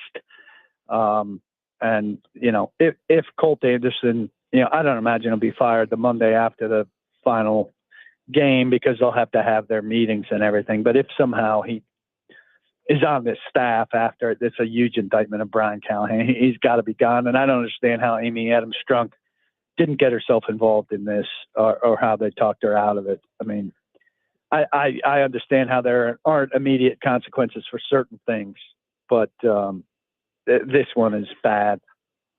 As someone said in the YouTube chat, they need a special teams coach whose initials aren't CA. So that's Maybe one so. thing that they need to look for in the next one. Well, you mentioned Callahan, PK, and I got to say, like, after last week, it's like, you know, the guy has kept him playing, and it's been ugly, but he's kept him playing. You know, yes, you're right. You don't get, you know, it's the NFL. You don't get flowers for losing close games to good teams, but like there was like a team that was still playing hard, that was doing some things better, right? And then they go win that game, and I'm like, this is and the play calling was pretty good. Like you kind of felt good about that, and then this happens. What is this right now? What's the temperature on just on? Now I'm not talking hot seat, but just the analysis of Brian Callahan right now and where this team is, you know, following him. Yeah, I mean, I'll go back to Levis saying, you know, we're not going to let this knock us down the hill we've climbed. I think that's crap. I think this invalidates, you know, a lot of what's happened lately, that they could come out and be this flat and have that. And then you come back and you know, you make a little mini charge, and the best you can manage are a couple field goals. Those field goals look teeny weeny against, you know, that deficit that they were facing. It just, you know, good for Nick Westbrook-Akine that he did something. Good for Levis that Levis wasn't the reason they lost this game, and he still made a couple throws. But it doesn't matter. Nothing mattered yesterday after 20 minutes. I heard you kind of indicating that. You know, you play those 20 minutes, and I don't think anything anybody did after that mattered. You know, he's going to say they didn't give up and all of that. It doesn't matter. You didn't do anything for 20 minutes. I don't think there's a game in the league, probably. Maybe the Lions have shelled that out to some opponents where games were over that fast. But it's a huge embarrassment, you know. And last week, they gave Amy a game ball, and it's the most important game of the season. Well, what about this game? What about this game? What's the importance of this game? You know, if you're emotionally drained and you can't deal with that success, you're an incredibly weak-minded, and not to mention weak-playing team. And I think it just says to all the fans that let themselves get a little bit excited and looked at the standings about playoff possibilities and all that, you feel like an idiot. Your team made you feel like an idiot. Yep, no doubt about it. PK, great stuff as always, brother. Safe travels back. We'll see you on Wednesday. Take care, boys. Thanks. Absolutely. Paul Kuharsky from paulkuharsky.com with us. He'll be with us on Wednesday from 8 to 9, talking all things Tennessee Titans, as he does every week. We'll have the Rob Rant coming up next. Corey Curtis from News 2 at 8 o'clock. All that ahead. Robby and Rexrode, 102.5, 106.3 The Game.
Don't make me angry. Sometimes you have to tell someone to pound sand. You wouldn't like me when I'm angry. This is the Rob Rant. Now on Robby and Rexrode. I don't know how much more of this we got to see at this point. It's every single week, which tells me you are not improving. Here we come. It is that time of the day, time for the Rob Rant here on Robby and Rexrode. You can check it out every morning, the Rob Rant or the Rex Rant. And once annually, I think we get nicked off with Nick Keyser as well. So I think we're coming up on that at some point. Although, judging by his reaction right now, he does not seem overly excited about that. So, I mean, he didn't get to play can golf this weekend. Yeah. So. I mean, if there's ever a time to Possibly rant, an opportunity. could be now. Could be. A happy guy. Yeah. He gets 4-day weekends, unlike us. Yeah, That's great. exactly. Good for him. Stop being so salty, Joe. I'm not salty. Yeah, you are. We're just pointing things out. I'm happy for your happiness. Showed up to work on Friday morning, and Keyser nowhere to be found. Yeah. He's out there just, doing whatever. Gotta love Lollygagging. it. Gotta love it. Jake Wallman in here, not Jake Lyman. A lot of Jakes around here. It's one thing we've also learned. Yes. Yes. The Titans fall 42-19. PK brought this up a little bit, but I want to play the clip after the game from Jeffrey Simmons yesterday explaining the inability to handle success that the Titans displayed yesterday. Here's what Jeffrey Simmons had to say in the locker room after the game. It wasn't about nobody being immature. At the end of the day, we just have to learn how to just say, okay, yes, we won. Can we build off that? We have a lot of young players, but at the end of the day, like I said, it's everybody's job to be able to, come ready to play again. This is a National Football League. They lost 3 in a row. They coming hungry for a win as well. So at the end of the day, like I said, we was hungover. We was hungover from a success from last week, and that showed in the first half. Coming out 28-0, like I said, it's going to be hard to win this league. So that was Jeffrey Simmons yesterday. So he talked about being hungover from success last week. Now, again, Joe, it's a post-game press conference. When you're 3-9, sometimes I have no doubt that players just throw crap out there to get in and get out and get on the plane as quickly as they can. And maybe that's what Jeffrey Simmons was doing yesterday. I have no idea. I know this. Like, if I'm a Titans fan and I hear that infuriates me if I'm a Titans fan. Hungover from success. You guys won one game. You're 3-9 on the season. What success? What success is there? And as PK said to close out that last segment, if you are the type of team that cannot handle winning a game on the road against the division rival in Houston, and you're just so hungover from that win that you come out and look the way you did to start the game yesterday, I don't know what to say to that. Like, if I'm a fan, it's like, who do you have in this locker room? And also, what does that tell you about your coaching staff? Like, if you can't get your team ready to play better than that after one win on the road against Houston to get to your third win of the year in December by the time it rolls around your next game's played, man, if that doesn't sum up where this franchise is right now, what does? I was floored by that comment yesterday. Yeah.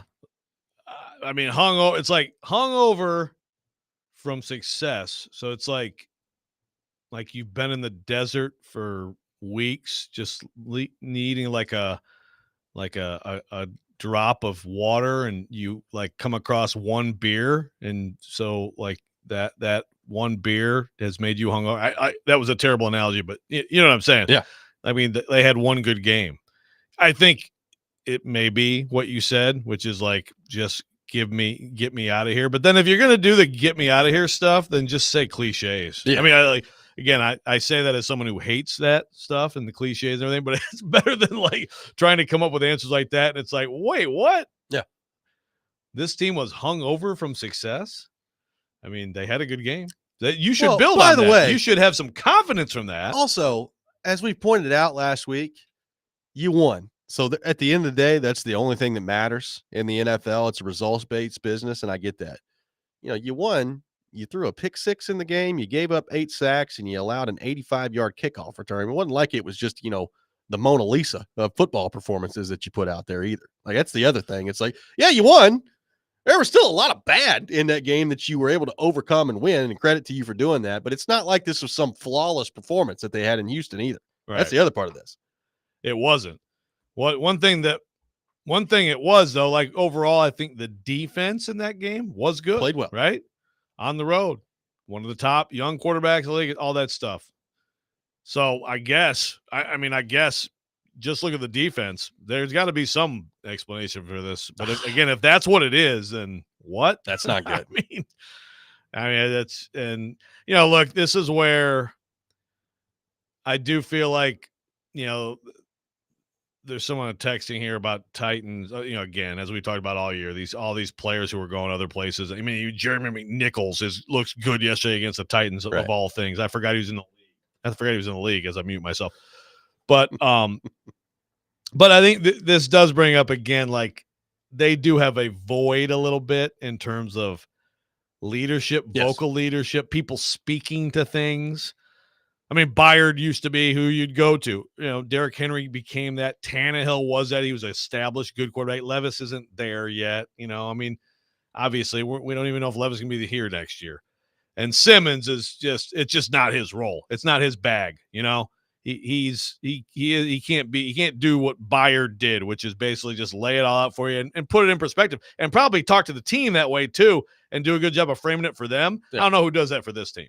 I don't know. They're all over the place. Yeah. Well, and like I said, like that also doesn't speak great of the coaching staff either. If that's what happened and you were that, to use his term, hung over by success after beating Houston to get your third win of the year, like the coaching staff's got to do a better job than that. Like you gotta sniff that stuff out of there.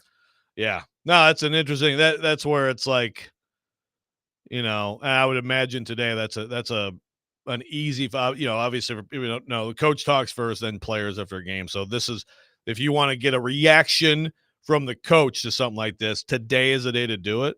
And I'm sure it'll come up. And, you know, again, I think a lot of coaches would be like, I mean, players say stuff all the time, but I would also want to go ask Jeff Simmons if I was bringing it. So really, did you sense that last week? Yeah. You know, like did that performance yesterday? Yes, there are 2 fumbles and those happen. And when you have back-to-back, it just snowballs on you. But your defense came out 2 straight series to start the game and said, here you go. How would you like to get to the end zone?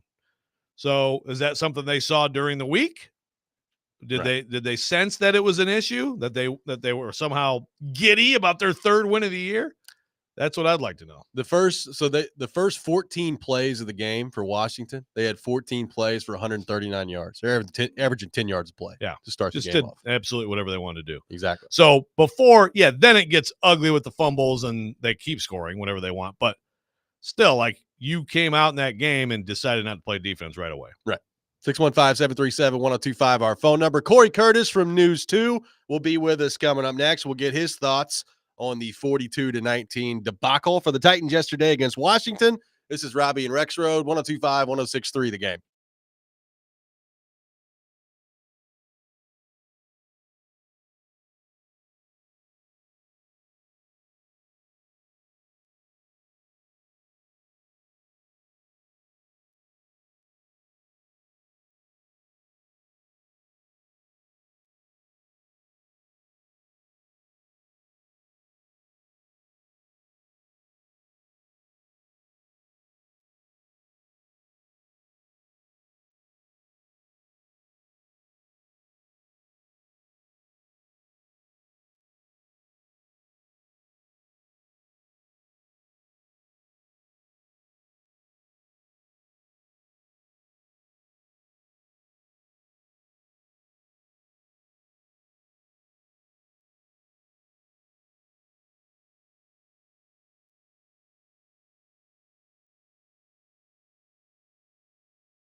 Final hour, Robby and Rexrode, 102.5, 106.3 The Game. Robby Stanley, Joe Rexrode, Nick Keyser here with you on this Monday morning. Titans lose 42-19 to the Washington Commanders yesterday.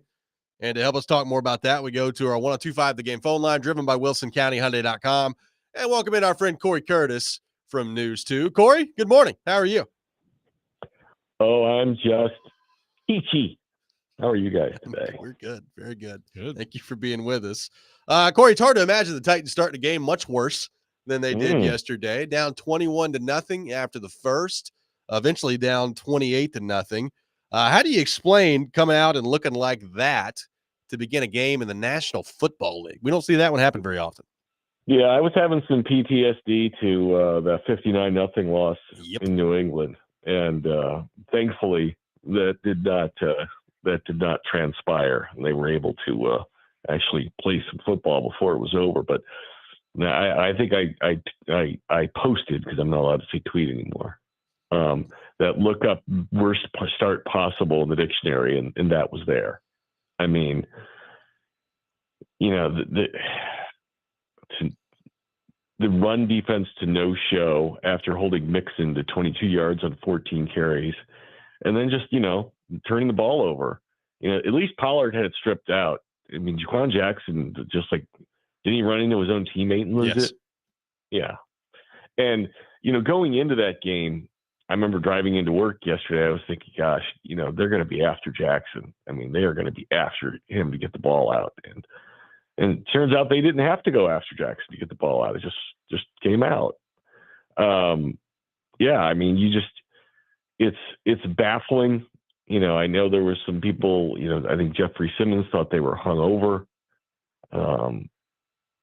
I struggle to find a good reason to be that unprepared for the start, you know, of the football game. I give them credit for getting something and cobbling something together, but yeah. And look, Washington had lost 3 in a row. You knew they were going to come out and throw a big punch early, but I think, you know, to physically dominate the Titans up front is the way they did is the most surprising, because you like to think that's, you know, one of the more positive aspects of the team, and it just got pushed around, and that's unacceptable on every level. Yeah, actually, someone did bring up in the text on I think the 59-0, there was a 28-point quarter. So okay, so I think progress. that could be, yeah. We're talking about the worst quarter ever, and I think that they didn't quite reach that yesterday. It was close though. They're at least in the discussion. What about Will Levis, Corey? Again, we talked about this earlier. The Titans had 10 offensive plays, I believe, when it was 28-0. So it's like basically like, okay, here you go. Again, that's some 3 and outs in there too. So he was a part of that. But what did you think of his overall performance? Yeah, I mean, look, the opening drive, you start with 2 penalties right off the bat. I mean, that's not on him, and that's not making excuses for him. I'm just, you know what, you know, when you're 1st and 20 or whatever they were, you know, that's not the way you want to start a football game, and it just goes to show just mentally not being locked in to start that one. But, you know, I thought, you know, he largely built on what he's done the last 3 games. You know, didn't turn the football over, you know, made a couple of plays, scrambling. I think he only had 2 sacks for 2 yards. So that was positive. He dirted one when there was nothing there. That was positive, and, you know, made several really nice throws, and, you know, had a couple that he was off on, but certainly could have gotten some help on some other ones to make a few more plays. I mean, even touchdown machine, NWI had a drop for him. So, you know, he was kind of the least of their issues yesterday. You know, so I think as you look for the way they look to end the season, I still think he's a positive going to the finish line. So, Corey, you brought up the comments from Jeffrey Simmons about being hungover from their success in the Houston game. And I talked about it last segment. Like, if I'm a Titans fan, that infuriates me. You guys won one game on the road, and all of a sudden you got all this success that you can't come out to play the next game. Like, what did you make of those comments specifically? And how does that reflect on the coaching staff if that was the case? Well, I mean, it reflects an immature football team, that you couldn't get back to work. And that's why, being on several shows last week where, people were talking about, putting together win streaks and challenging for the playoffs. And I'm like, how about they win 2 in a row? We're putting the cart way before the horse. They've got to figure out a way to win 2 in a row, show up 2 weeks in a row. And also the Texans look kind of broken right now. They struggled with Mac Jones yesterday. So, that it looks immature.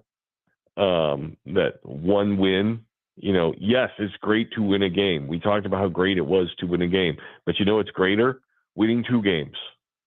And, it should give you confidence, but that confidence should dictate you are more locked in, more focused on the things that got you to your last win. But hungover would indicate that, you were less focused and just less ready to play. So how long can we hold off talking about the draft? I mean, they're playing out the string now. Like I'm trying, I want to as long as possible, but I mean, if you're a Titans fan right now, I mean, the one I will say, Corey, one thing about yesterday is you did have at least you stayed in neutral at quarterback, and you still have hope that your young quarterback, can keep going. And the Titans got themselves to the 7 pick, so they did improve. Although all the bad teams also lost, but if you're a Titans fan right now, is that it? Root for Levis to do well, and if the team happens to maybe some other, Sweat, Brownlee, whatever, some of these young guys play well, and then still lose.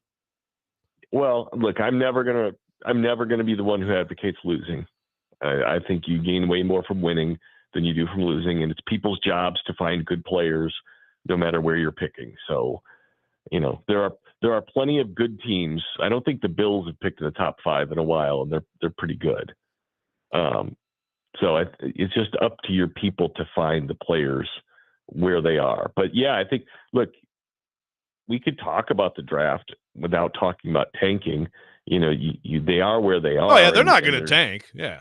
Yeah, I mean, and their needs are their needs, and you're right. If Levis can show that he can be the quarterback for at least another year, that you want to continue down this, then that simplifies things for you to say, okay, this is what they need. This is where they probably look to do it. Are they in position to trade back?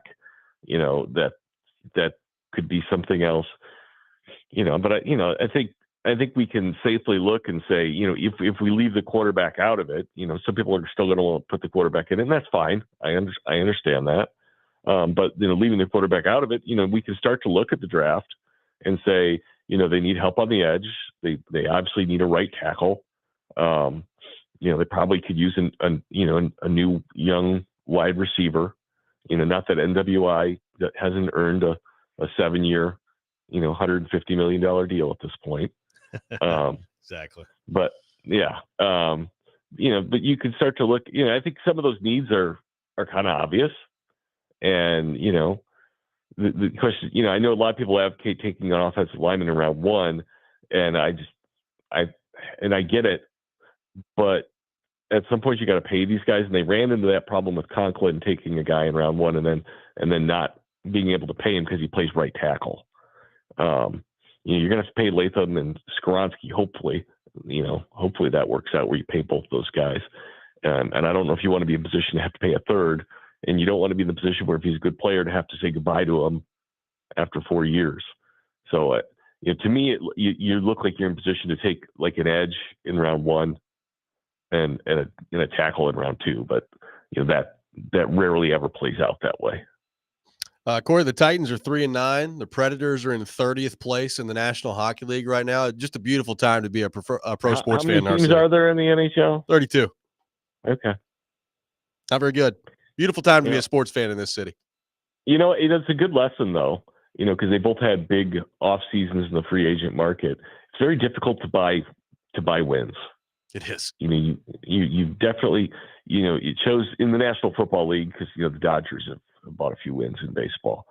But in the National Football League, you know, the best teams generally draft and supplement, and they don't have to try to cobble together a roster by spending money. And, you know, we're seeing that in the NHL, you know, as well. You know, they spent money to put something together. You know, we're generally the most successful teams, unfortunately, are the ones that pick in the top 5 like back-to-back years and land 2 stud players and then win multiple cups. No doubt about it. Corey, great stuff as always, my friend. Thanks for being with us this morning, and we will talk to you next week. You know, because in honor of Moana 2 being out this weekend, I will just say you're welcome. Thank you. Thank you. I thought you were going to say in honor of Matt Eberflus. Yeah. Yeah. Yeah. Yeah. It was funny. I was on Chicago radio Saturday and they were asking me, because they know I'm from Chicago, and they were asking about Eberflus and what I thought. I said, I'm not surprised they let him back on the team plane after the game. I'm just surprised they didn't push him out once they got 29,000 feet. Made him do the press conference before he got fired, too. Good for you, Matt. That's interesting. Yeah. You know, the Bears have never been accused of doing things the right way. After that process for Eberflus, I don't feel sorry for him, and I don't care. Yes. They just look, and you can blame Caleb all you want because he's the quarterback. He's a rookie. You're the head coach. You need to be in charge of the situation, and to watch that happen was just ghastly. I mean, the kid got you back in the game. Oh, yeah, they should have won the game. It was unbelievable. Thank you, Corey. We'll talk to you next week. Yeah, and by the way, I mean, Christmas has come early for Joe Rexrode. I mean, Detroit's unstoppable. Yeah. You know, NWI's got 74 touchdowns. The next thing you know, the Pistons will actually win a game, and they'll bring back Thug Ball, and Joe will just have everything. Vrabel's going to be the next head coach of Ohio State. It's all lining up for Rexrode. There we go. Sounds amazing. Corey Curtis joins us every Monday morning at 8 o'clock here on the program. We'll take your reaction to what Corey had to say. 615-737-1025, our phone number. Titans fall 42-19 to the Washington Commanders. This is Robby and Rexrode, 102.5, 106.3 The Game.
Welcome back in, Robby and Rexrode, 102.5, 106.3 The Game. Taking your thoughts on our phone and text lines driven by WilsonCountyHyundai.com. 615-737-1025, our phone number. 615-737-1025. Titans fall 42-19 to the Washington Commanders. Taking your reaction to that game. By the way, real quickly, Joe, I just saw a stat that kind of blew my mind. You know, we've talked about the Titans not being able to handle success, and they win one game, and all of a sudden you're hungover from all the success you've had. Steelers get the win yesterday, which improves them to 9-3, which just tied an NFL record.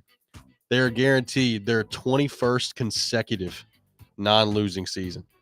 18 of those with Mike Tomlin, but they have not had a losing season in 21 years. Yeah, that is amazing. It really is. You can't. That's underrated. It will be underrated in what it means in this league. It doesn't make sense. Yeah. Like, it really is impossible.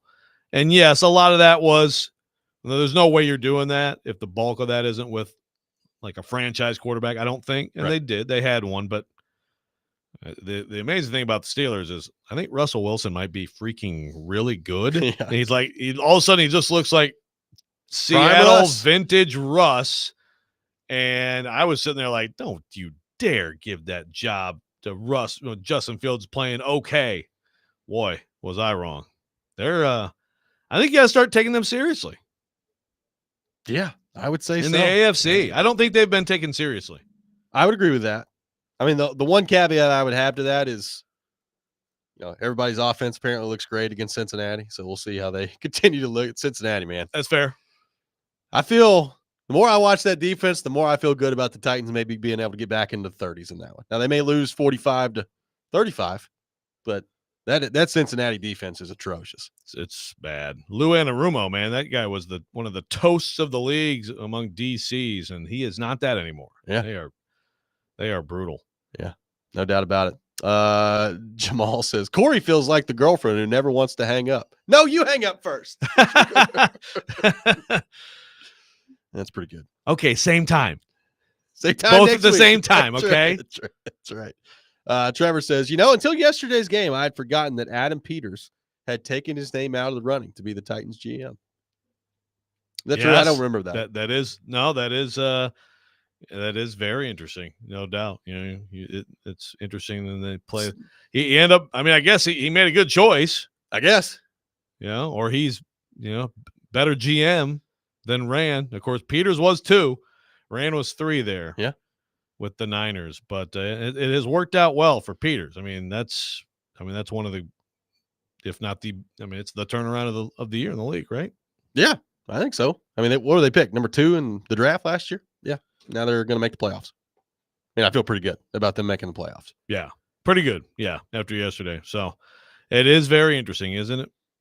It is very interesting. I mean, yesterday, it's almost like you're talking about 2 different games yesterday because it was over so quickly. Like when you're down 21-0 in the first quarter, particularly with this team, like I know they got into the 30s against Houston and the offense looked better and all those things. Generally speaking, this is not a good offensive football team. So when you're down 21-0 in the first quarter and then it quickly elevates to 28-0, I mean, you just have no shot if you're the Titans at that point. So, I mean, the game was over so quickly yesterday that the second part of it almost felt like a different game. Like they only ran the ball 11 times. 2 of those were Will Levis for 35 yards. You're having to drop back and throw it 37 times, which is probably not a good formula given this offensive line and the problems that they've had. Levis gets hit 9 times, only 2 sacks yesterday, but he did get hit 9 times by that Washington defense. Again, he's the least of their problems yesterday. I thought he was fine. 212 yards, 2 touchdowns. Rating of 84.5. Stat of the day for the Titans. You rushed for 35 yards. Washington rushed for 267. 45 carries, 267 yards in an NFL game for the Washington Commanders. And by the way, you couldn't stop them throwing the football either. Jaden Daniels, 25 of 30 for 206 and 3 touchdowns through the air. Yeah, did whatever they wanted. And 267 and 35 is not a stat line that should happen in the NFL. I mean, that's typically that's like a great team against a terrible team. Now, the terrible team part is true. Good team. But, again, the Titans have run it. As you said, games kind of taken away from them right away. the Titans have been solid against the run. They've been great. In recent years, they've been great. They've been one of the best teams against the run. Hence, Jeff Simmons saying stuff he did in September anyway. And for that to happen, that was the most surprising part of yesterday for me, was just watching them get physically dominated up front. Yeah. Also, I guess I didn't realize this until looking at the numbers. I mean, I knew he was really good yesterday. Terry McLaurin, 8 catches, 73 yards, 2 touchdowns on 8 targets. That's 100%, baby. 8 targets, 8 catches, 73 yards, 2 touchdowns. That's a heck of a day for Terry McLaurin. Yeah. And look, the thing about him is, there was a lot of Brownlee on McLaurin, and he got him. Actually, there were some instances of like pretty good coverage by Brownlee on some of those plays too. I know it's like, great. So what does that win you? Nothing. But it was, of the few bright spots you could find, I still would look at Brownlee week after week and say, I like how he plays. He also, there's a little bit of a schooling for him by one of the probably underrated receivers in the league. Yeah, no doubt about that. Well, look, McLaurin's good. The week before, he had the big catch against Dallas that should have been the game-tying play. Yeah, to go score there, and then special teams screwed it up for him. But they were not hungover. They were not from that terrible defeat. They were not. They were not. 615-737-1025, our phone number. More of your thoughts to get to on our text line, driven by WilsonCountyHyundai.com. Titans fall to the Commanders 42-19. We'll have more on that coming up next. Also get back into Tennessee taking down Vanderbilt for a spot in the college football playoff as well. Robby and Rexrode, 102.5, 106.3 The Game.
This week's Nashville's Best Deal is from Tito's Mexican Restaurant, known for its vibrant flavors and festive atmosphere, bringing the heart of Mexico to Middle Tennessee.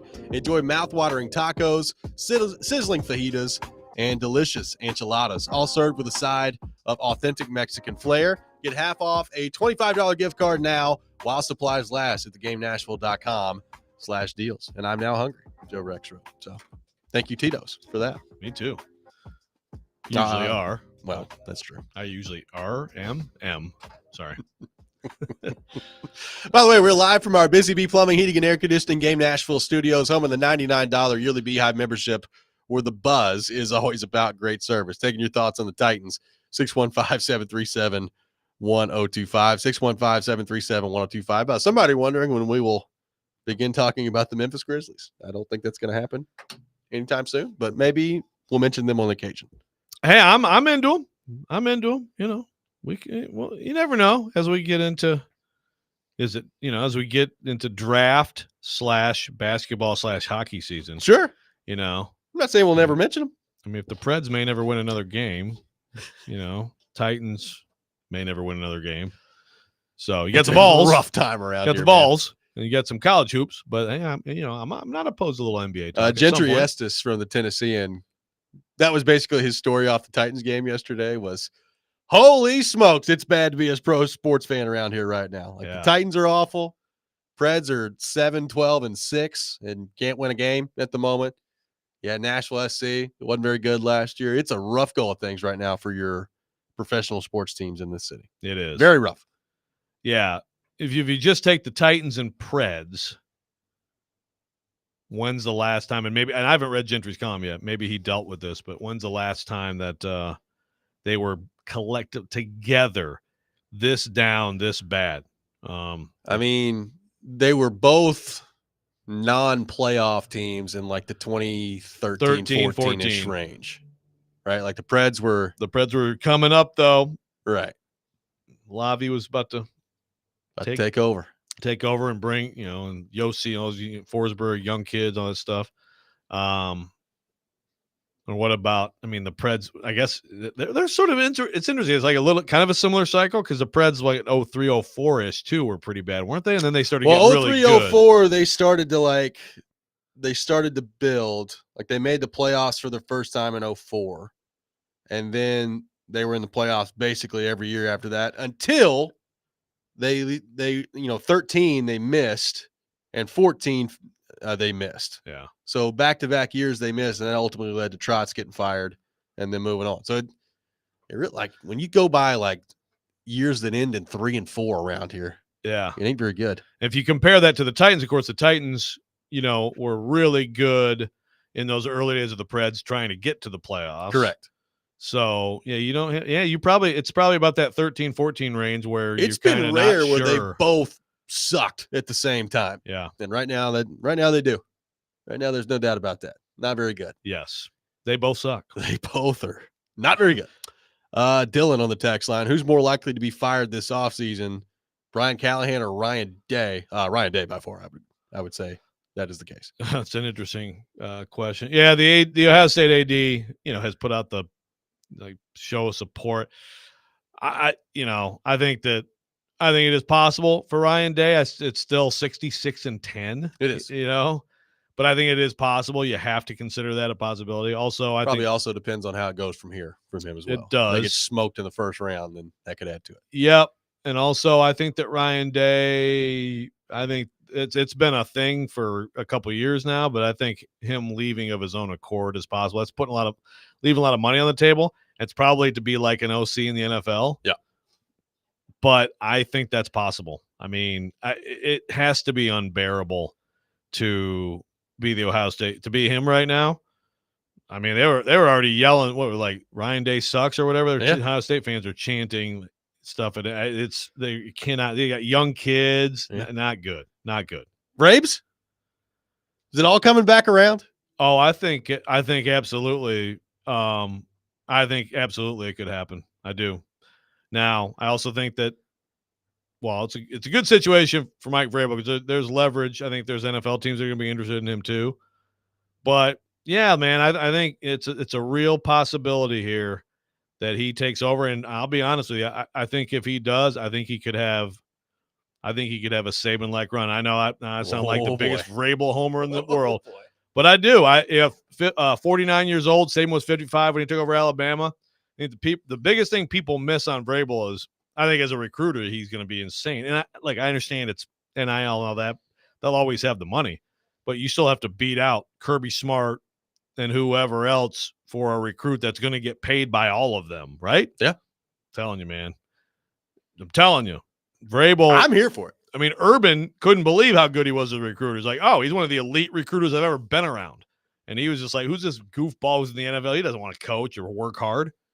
No, you're wrong. So, yes, I think it's very possible. And I'm here for it. I think it would be fascinating. Let's go back to our 102.5 The Game phone line, driven by WilsonCountyHyundai.com. Welcome in Trey to the program. Trey, good morning. Thanks for calling in. Good morning, fellas. How y'all doing this morning? We're good, Trey. Hey, Trey, what's up, man? Hey, I just want to talk about, I feel like, personally, this is only my opinion, I feel like we as fans, I came here 21 years ago, and we as fans, I'm talking about the grassroots fans, the fans that don't have $75,000 to go and buy PCLs, we feel like we've been scammed. It seems like every week they come out with, oh, we're good at this, a little bit of piece of this, a little bit of piece of that. That's garbage. They're going to put that type of product out there on the field and make us look like fools. And I don't understand why they're doing that to the fans, the deep-rooted fans of this city. They're going to put out a product like that and not even talk about it. That's ridiculous. And y'all have a good day, and thank you for taking my call, fellas. Yep. Thank you, Trey. Appreciate it. I mean, look, Titans fans right now, we've heard from it's been an interesting process this year, Joe, because obviously, when all this first started happening and Levis was throwing interceptions and death picks, and you ended up, one point you're looking around and you're like, oh, okay, we're 0-3. Oh, we're 1-6 or whatever it is. Frustration pretty high. And then you went through a couple weeks stretch there over, I think, realization as to what this season is and what it's going to be.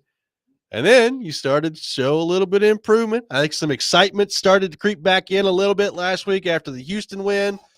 Look, I'm not going to go overboard here. It wasn't like we got a whole lot of texts last week or calls about, man, this team could go on a run. But we did get some. You did get some people that looked at the schedule, allowed themselves to get a little bit excited. And then you come out and you just basically get slapped right in the face yesterday to begin that game. And that's how it ends up for you. We're back to a little bit of anger today from what I've gathered. Totally understandable. And we did on this program entertain the if they win, which, by the way, in my defense, I said I don't think they're going to win this game, but if they do, against interesting. So even entertaining that hypothetical, I would like to again point out that I said I would not do that. Yeah, I know. I feel a little bit ashamed today. Okay, I'm trying to apologize, sort of a soft apology. All right, but no, Titans fans have every right to be angry, and this continues to be. We've had look, it happens. I think every Monday in the various forums, comments about the new stadium and the PSLs and asking people to spend this kind of money on this product. It's very bad timing. Amy Adams Strunk, good for her, got that Houston win. That's great. Yeah. Good for you. Emotional. I hope you weren't too hungover from that, because now you're back to the reality of you're trying to sell this product with a new stadium, and it couldn't be much worse.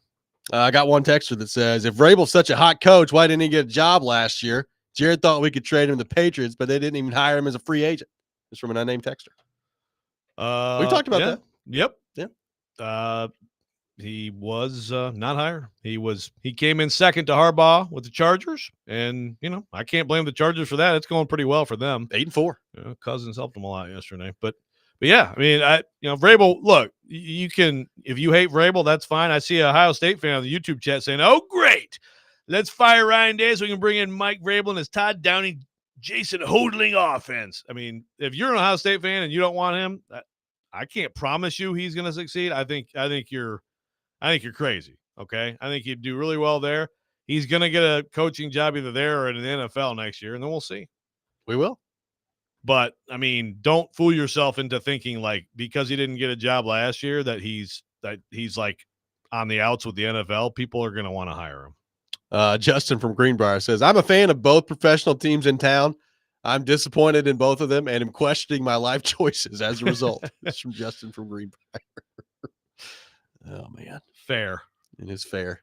It is fair. Yeah, you know. The combo Titans Preds fan, of which most of you I know listening are both a Preds fan and a Titans fan. It's a tough spot to be in right now. It is. And the difference between the two, of course, is that expectations for the Titans realistically were to not make the playoffs. Correct. That's very different from the Preds expectations. There's no doubt. And we're going to, by the way, we're going to get basically a State of the Union on the Predators tomorrow on the program in the 7:00 hour. It's bad. And we've reached the point now where it's pretty difficult to imagine them digging themselves out of it at this point. So we're going to get into that a lot tomorrow. But I mean, just when you factor in this weekend in professional sports, you got the Titans getting punked and you have the Predators losing 3-2 in overtime, 3 consecutive games. I thought Steven Stamkos, particularly on Friday after Tampa, had some pretty interesting comments that we'll delve into tomorrow as well. One texter says, Jeff Simmons talked about these success hangovers infuriating. He got manhandled, but that's not, he wanted to say another word, but it's not FCC compliant. $23 million a year, this unnamed texter says about Jeff Simmons. Yeah, there's a guy who, by the way, had been playing really well. I mean, Jeff Simmons had been playing really well. Yeah. And then yesterday, I'm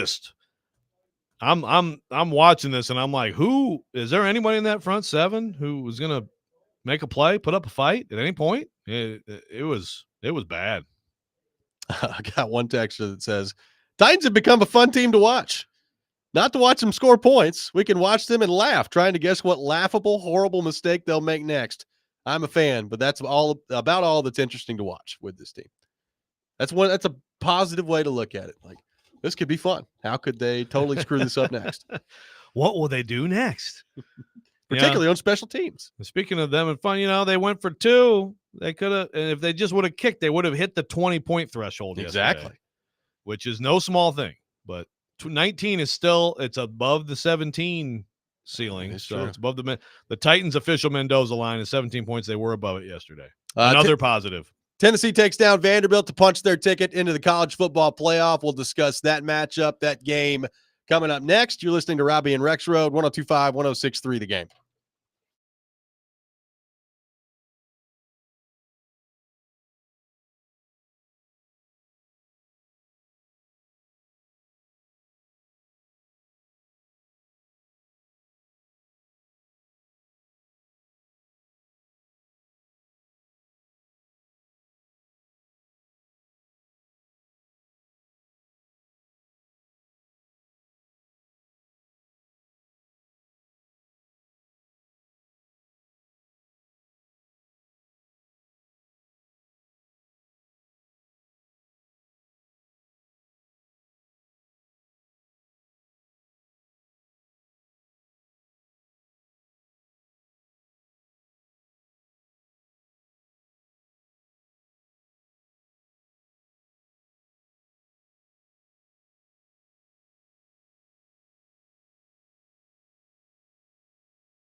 Final segment of the day, Robby and Rexrode, 102.5, 106.3 the game.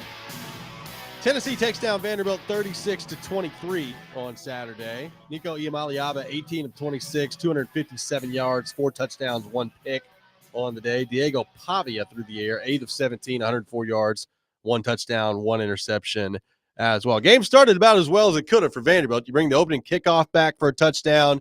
Tennessee fumbles the ball on their second offensive play of the game. You recover it, and it's 14-0 before you can blink in this one. It looked like Tennessee was in real trouble. They settled things down. They scored a touchdown. They're actually winning the game by a touchdown by half, which was kind of amazing to see the game play out that way and for them to be winning at halftime. And they kind of cruise after that, 36-23 the final. Tennessee gets to 10-2. They punch their ticket unofficially into the college football playoff. Joe, your thoughts on the game Saturday, what we saw from the Vols and the Doors, and now Tennessee looking ahead to the college football playoff? Yeah, I will say definitively the Preds have punched their ticket to the playoff. Joe Tessitore. The Vols. Oh, did I just say the Preds? You did. Good God. Joe Tessitore Friday night is like, and the Georgia's in the playoff. And I'm like, no, they're not in the playoff. Yeah. They probably are. He did leave no doubt. It's like, no room for doubt. I mean, it's actually like kind of irresponsible what he did there. But the Vols, yes, unofficially, but certainly are in the playoff. So it's just it's a huge win to me. It's the second biggest win that Josh Heupel has ever had. Now, some people out here saying, "Oh, it's Vanderbilt." Well, they got in the college football playoff. Also, Vanderbilt beat Alabama just like Tennessee did. Tennessee's best win is also Vanderbilt's best win this year. So it's not a bad Vanderbilt team. It's a good Vanderbilt team. It's a solid Vanderbilt team.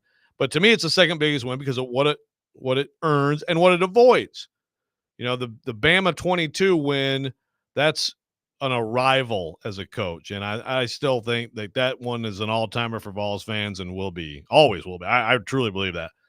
But this one to me is the second biggest win because it gets you in the playoff. It avoids, like, again, the fork in the road for the two different results of this game, massive.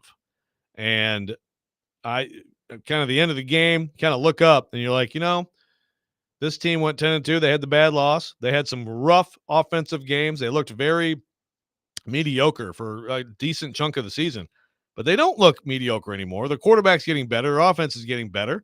Their defense has been really good all year. It's one of the best defenses in the game, and they are in the playoff. They might host a game, and they might be able to do some serious damage in this thing. You got to be feeling pretty good if you're a Vols fan. Yeah, Saturday was the best they've looked offensively in a long time. I mean, the combination of throwing the ball, 257 yards through the air. Nico, I thought, looked in control outside of the one pick earlier in the game. And then they ran it for 281 yards. I mean, that's the other thing in this game. They almost had 300 yards of rushing. And, Sampson got banged up at the end of it. I think he's going to be fine. But 25 carries, 178 yards, just kind of putting another exclamation point on what was a phenomenal regular season for him. I just thought offensively they looked totally in command on Saturday. And I said it earlier that nobody's going to confuse them for 2022 offense. Like, they're not super explosive and the best offense in the country. There's no doubt about that. But they don't really have to be that with this defense. If they can turn into a pretty good offense, you're going to have a shot in every game if you're Tennessee with that defense and the way that they play. Who would you rather be in the SEC right now? I understand some Tennessee fans say, yes, I want to play for an SEC championship. So I get that. But that also does put you at risk for your third loss. It also bangs up your team further. So Texas and Georgia get to beat the crap out of each other. They're probably both going to be in the playoff. But if you're Tennessee, you get to rest all this time. You're in. You might get some, you might get it anyway. But, I mean, even some breaks in the games that come this week really might solidify you getting a home game. Yep. I mean, who would you rather be? I would take what Tennessee has right now over anybody else. I mean, Texas and Georgia, that's going to be a great game, but I'm sorry, but like the SEC championship, and this is one of the – I think the playoff in general, 12-4, whatever it is, has de-emphasized that. But those things don't mean what they did previously, in my opinion. So I think Tennessee is like best case scenario for them. Here's the other part about the conference title games, and this could happen to Penn State too. I mean, it could happen to Oregon. Like, if you win it, then that's great. Like, you get the bye, and you get that time to recover. If you lose it, all it is another game of attrition that you just got to put on there, and then you got to go out and play the same amount of playoff games anyway. Like, it's right. The loser of the conference title games, even if you make the playoff, is basically just getting an extra game thrown at them of attrition there that you got to find a way to navigate through. It's pretty interesting. Well, and so and then another one potentially, right? Because I know a lot of people are like, man, the 5 seed's like the best, and you can just like play Boise or whatever. Yeah. Or I guess this year would be like play Arizona State. And then, you get to play a home game and all that stuff. Okay, well, if you play this game and then you are, you get a home game or whatever, but you have to play that round and then the next one. Think about how different that is. Yeah. From, that's 2 games extra. Now, obviously the Vols get this one off. They will have to play, in that first round. But, yeah, attrition is a big part of football. I mean, I think most of these coaches are like, you don't understand how bad or you get, especially in a huge game. Right. Against a really good team. So as few games you can play, the better. So we've got this question all day. I'll ask it to you as we sit here today, and there's still more information to gather here. Your chances that Tennessee hosts a first-round game, regardless of who the opponent is, your chances that they end up hosting a playoff game. Yeah, Ubben and I were texting. Ubben thinks it's going to be Ohio State at Tennessee. I think some people are projecting the other way around, Tennessee at Ohio State. Again, there's things that are, there are things this weekend that are going to help dictate that too. I think Notre Dame is certainly going to get a home game, right? Yeah. I mean, that's one team that you can basically lock in, I think, as a hosting team. Yes. And then, of course, like you said, these conference title games, they could go either way. Ohio State not playing. What if Penn State gets drubbed by Oregon? Penn State, again, the best thing Penn State has done is they lost a close game to Ohio State, which doesn't look as good now. So what if Penn State gets drilled by Oregon? Because I think Tennessee at Penn State is another one. And What about Penn State? Some combination of that. I think Indiana is definitely going to travel. Then it's like Georgia. What if either of these teams this week that loses, does Tennessee get ahead of them in terms of hosting? Probably not Texas, I wouldn't think. But Georgia, maybe. Georgia, they might. We'll see. It's going to be very interesting to see the way that shakes out. We got a lot more coming today on 102.5 The Game. We'll have you covered all day long for the Titans' 42-19 loss to the Washington Commanders. That does it for us. We'll be back 6 a.m. tomorrow. Taysom Big Joe up next. You're listening to 102.5, 106.3 The Game.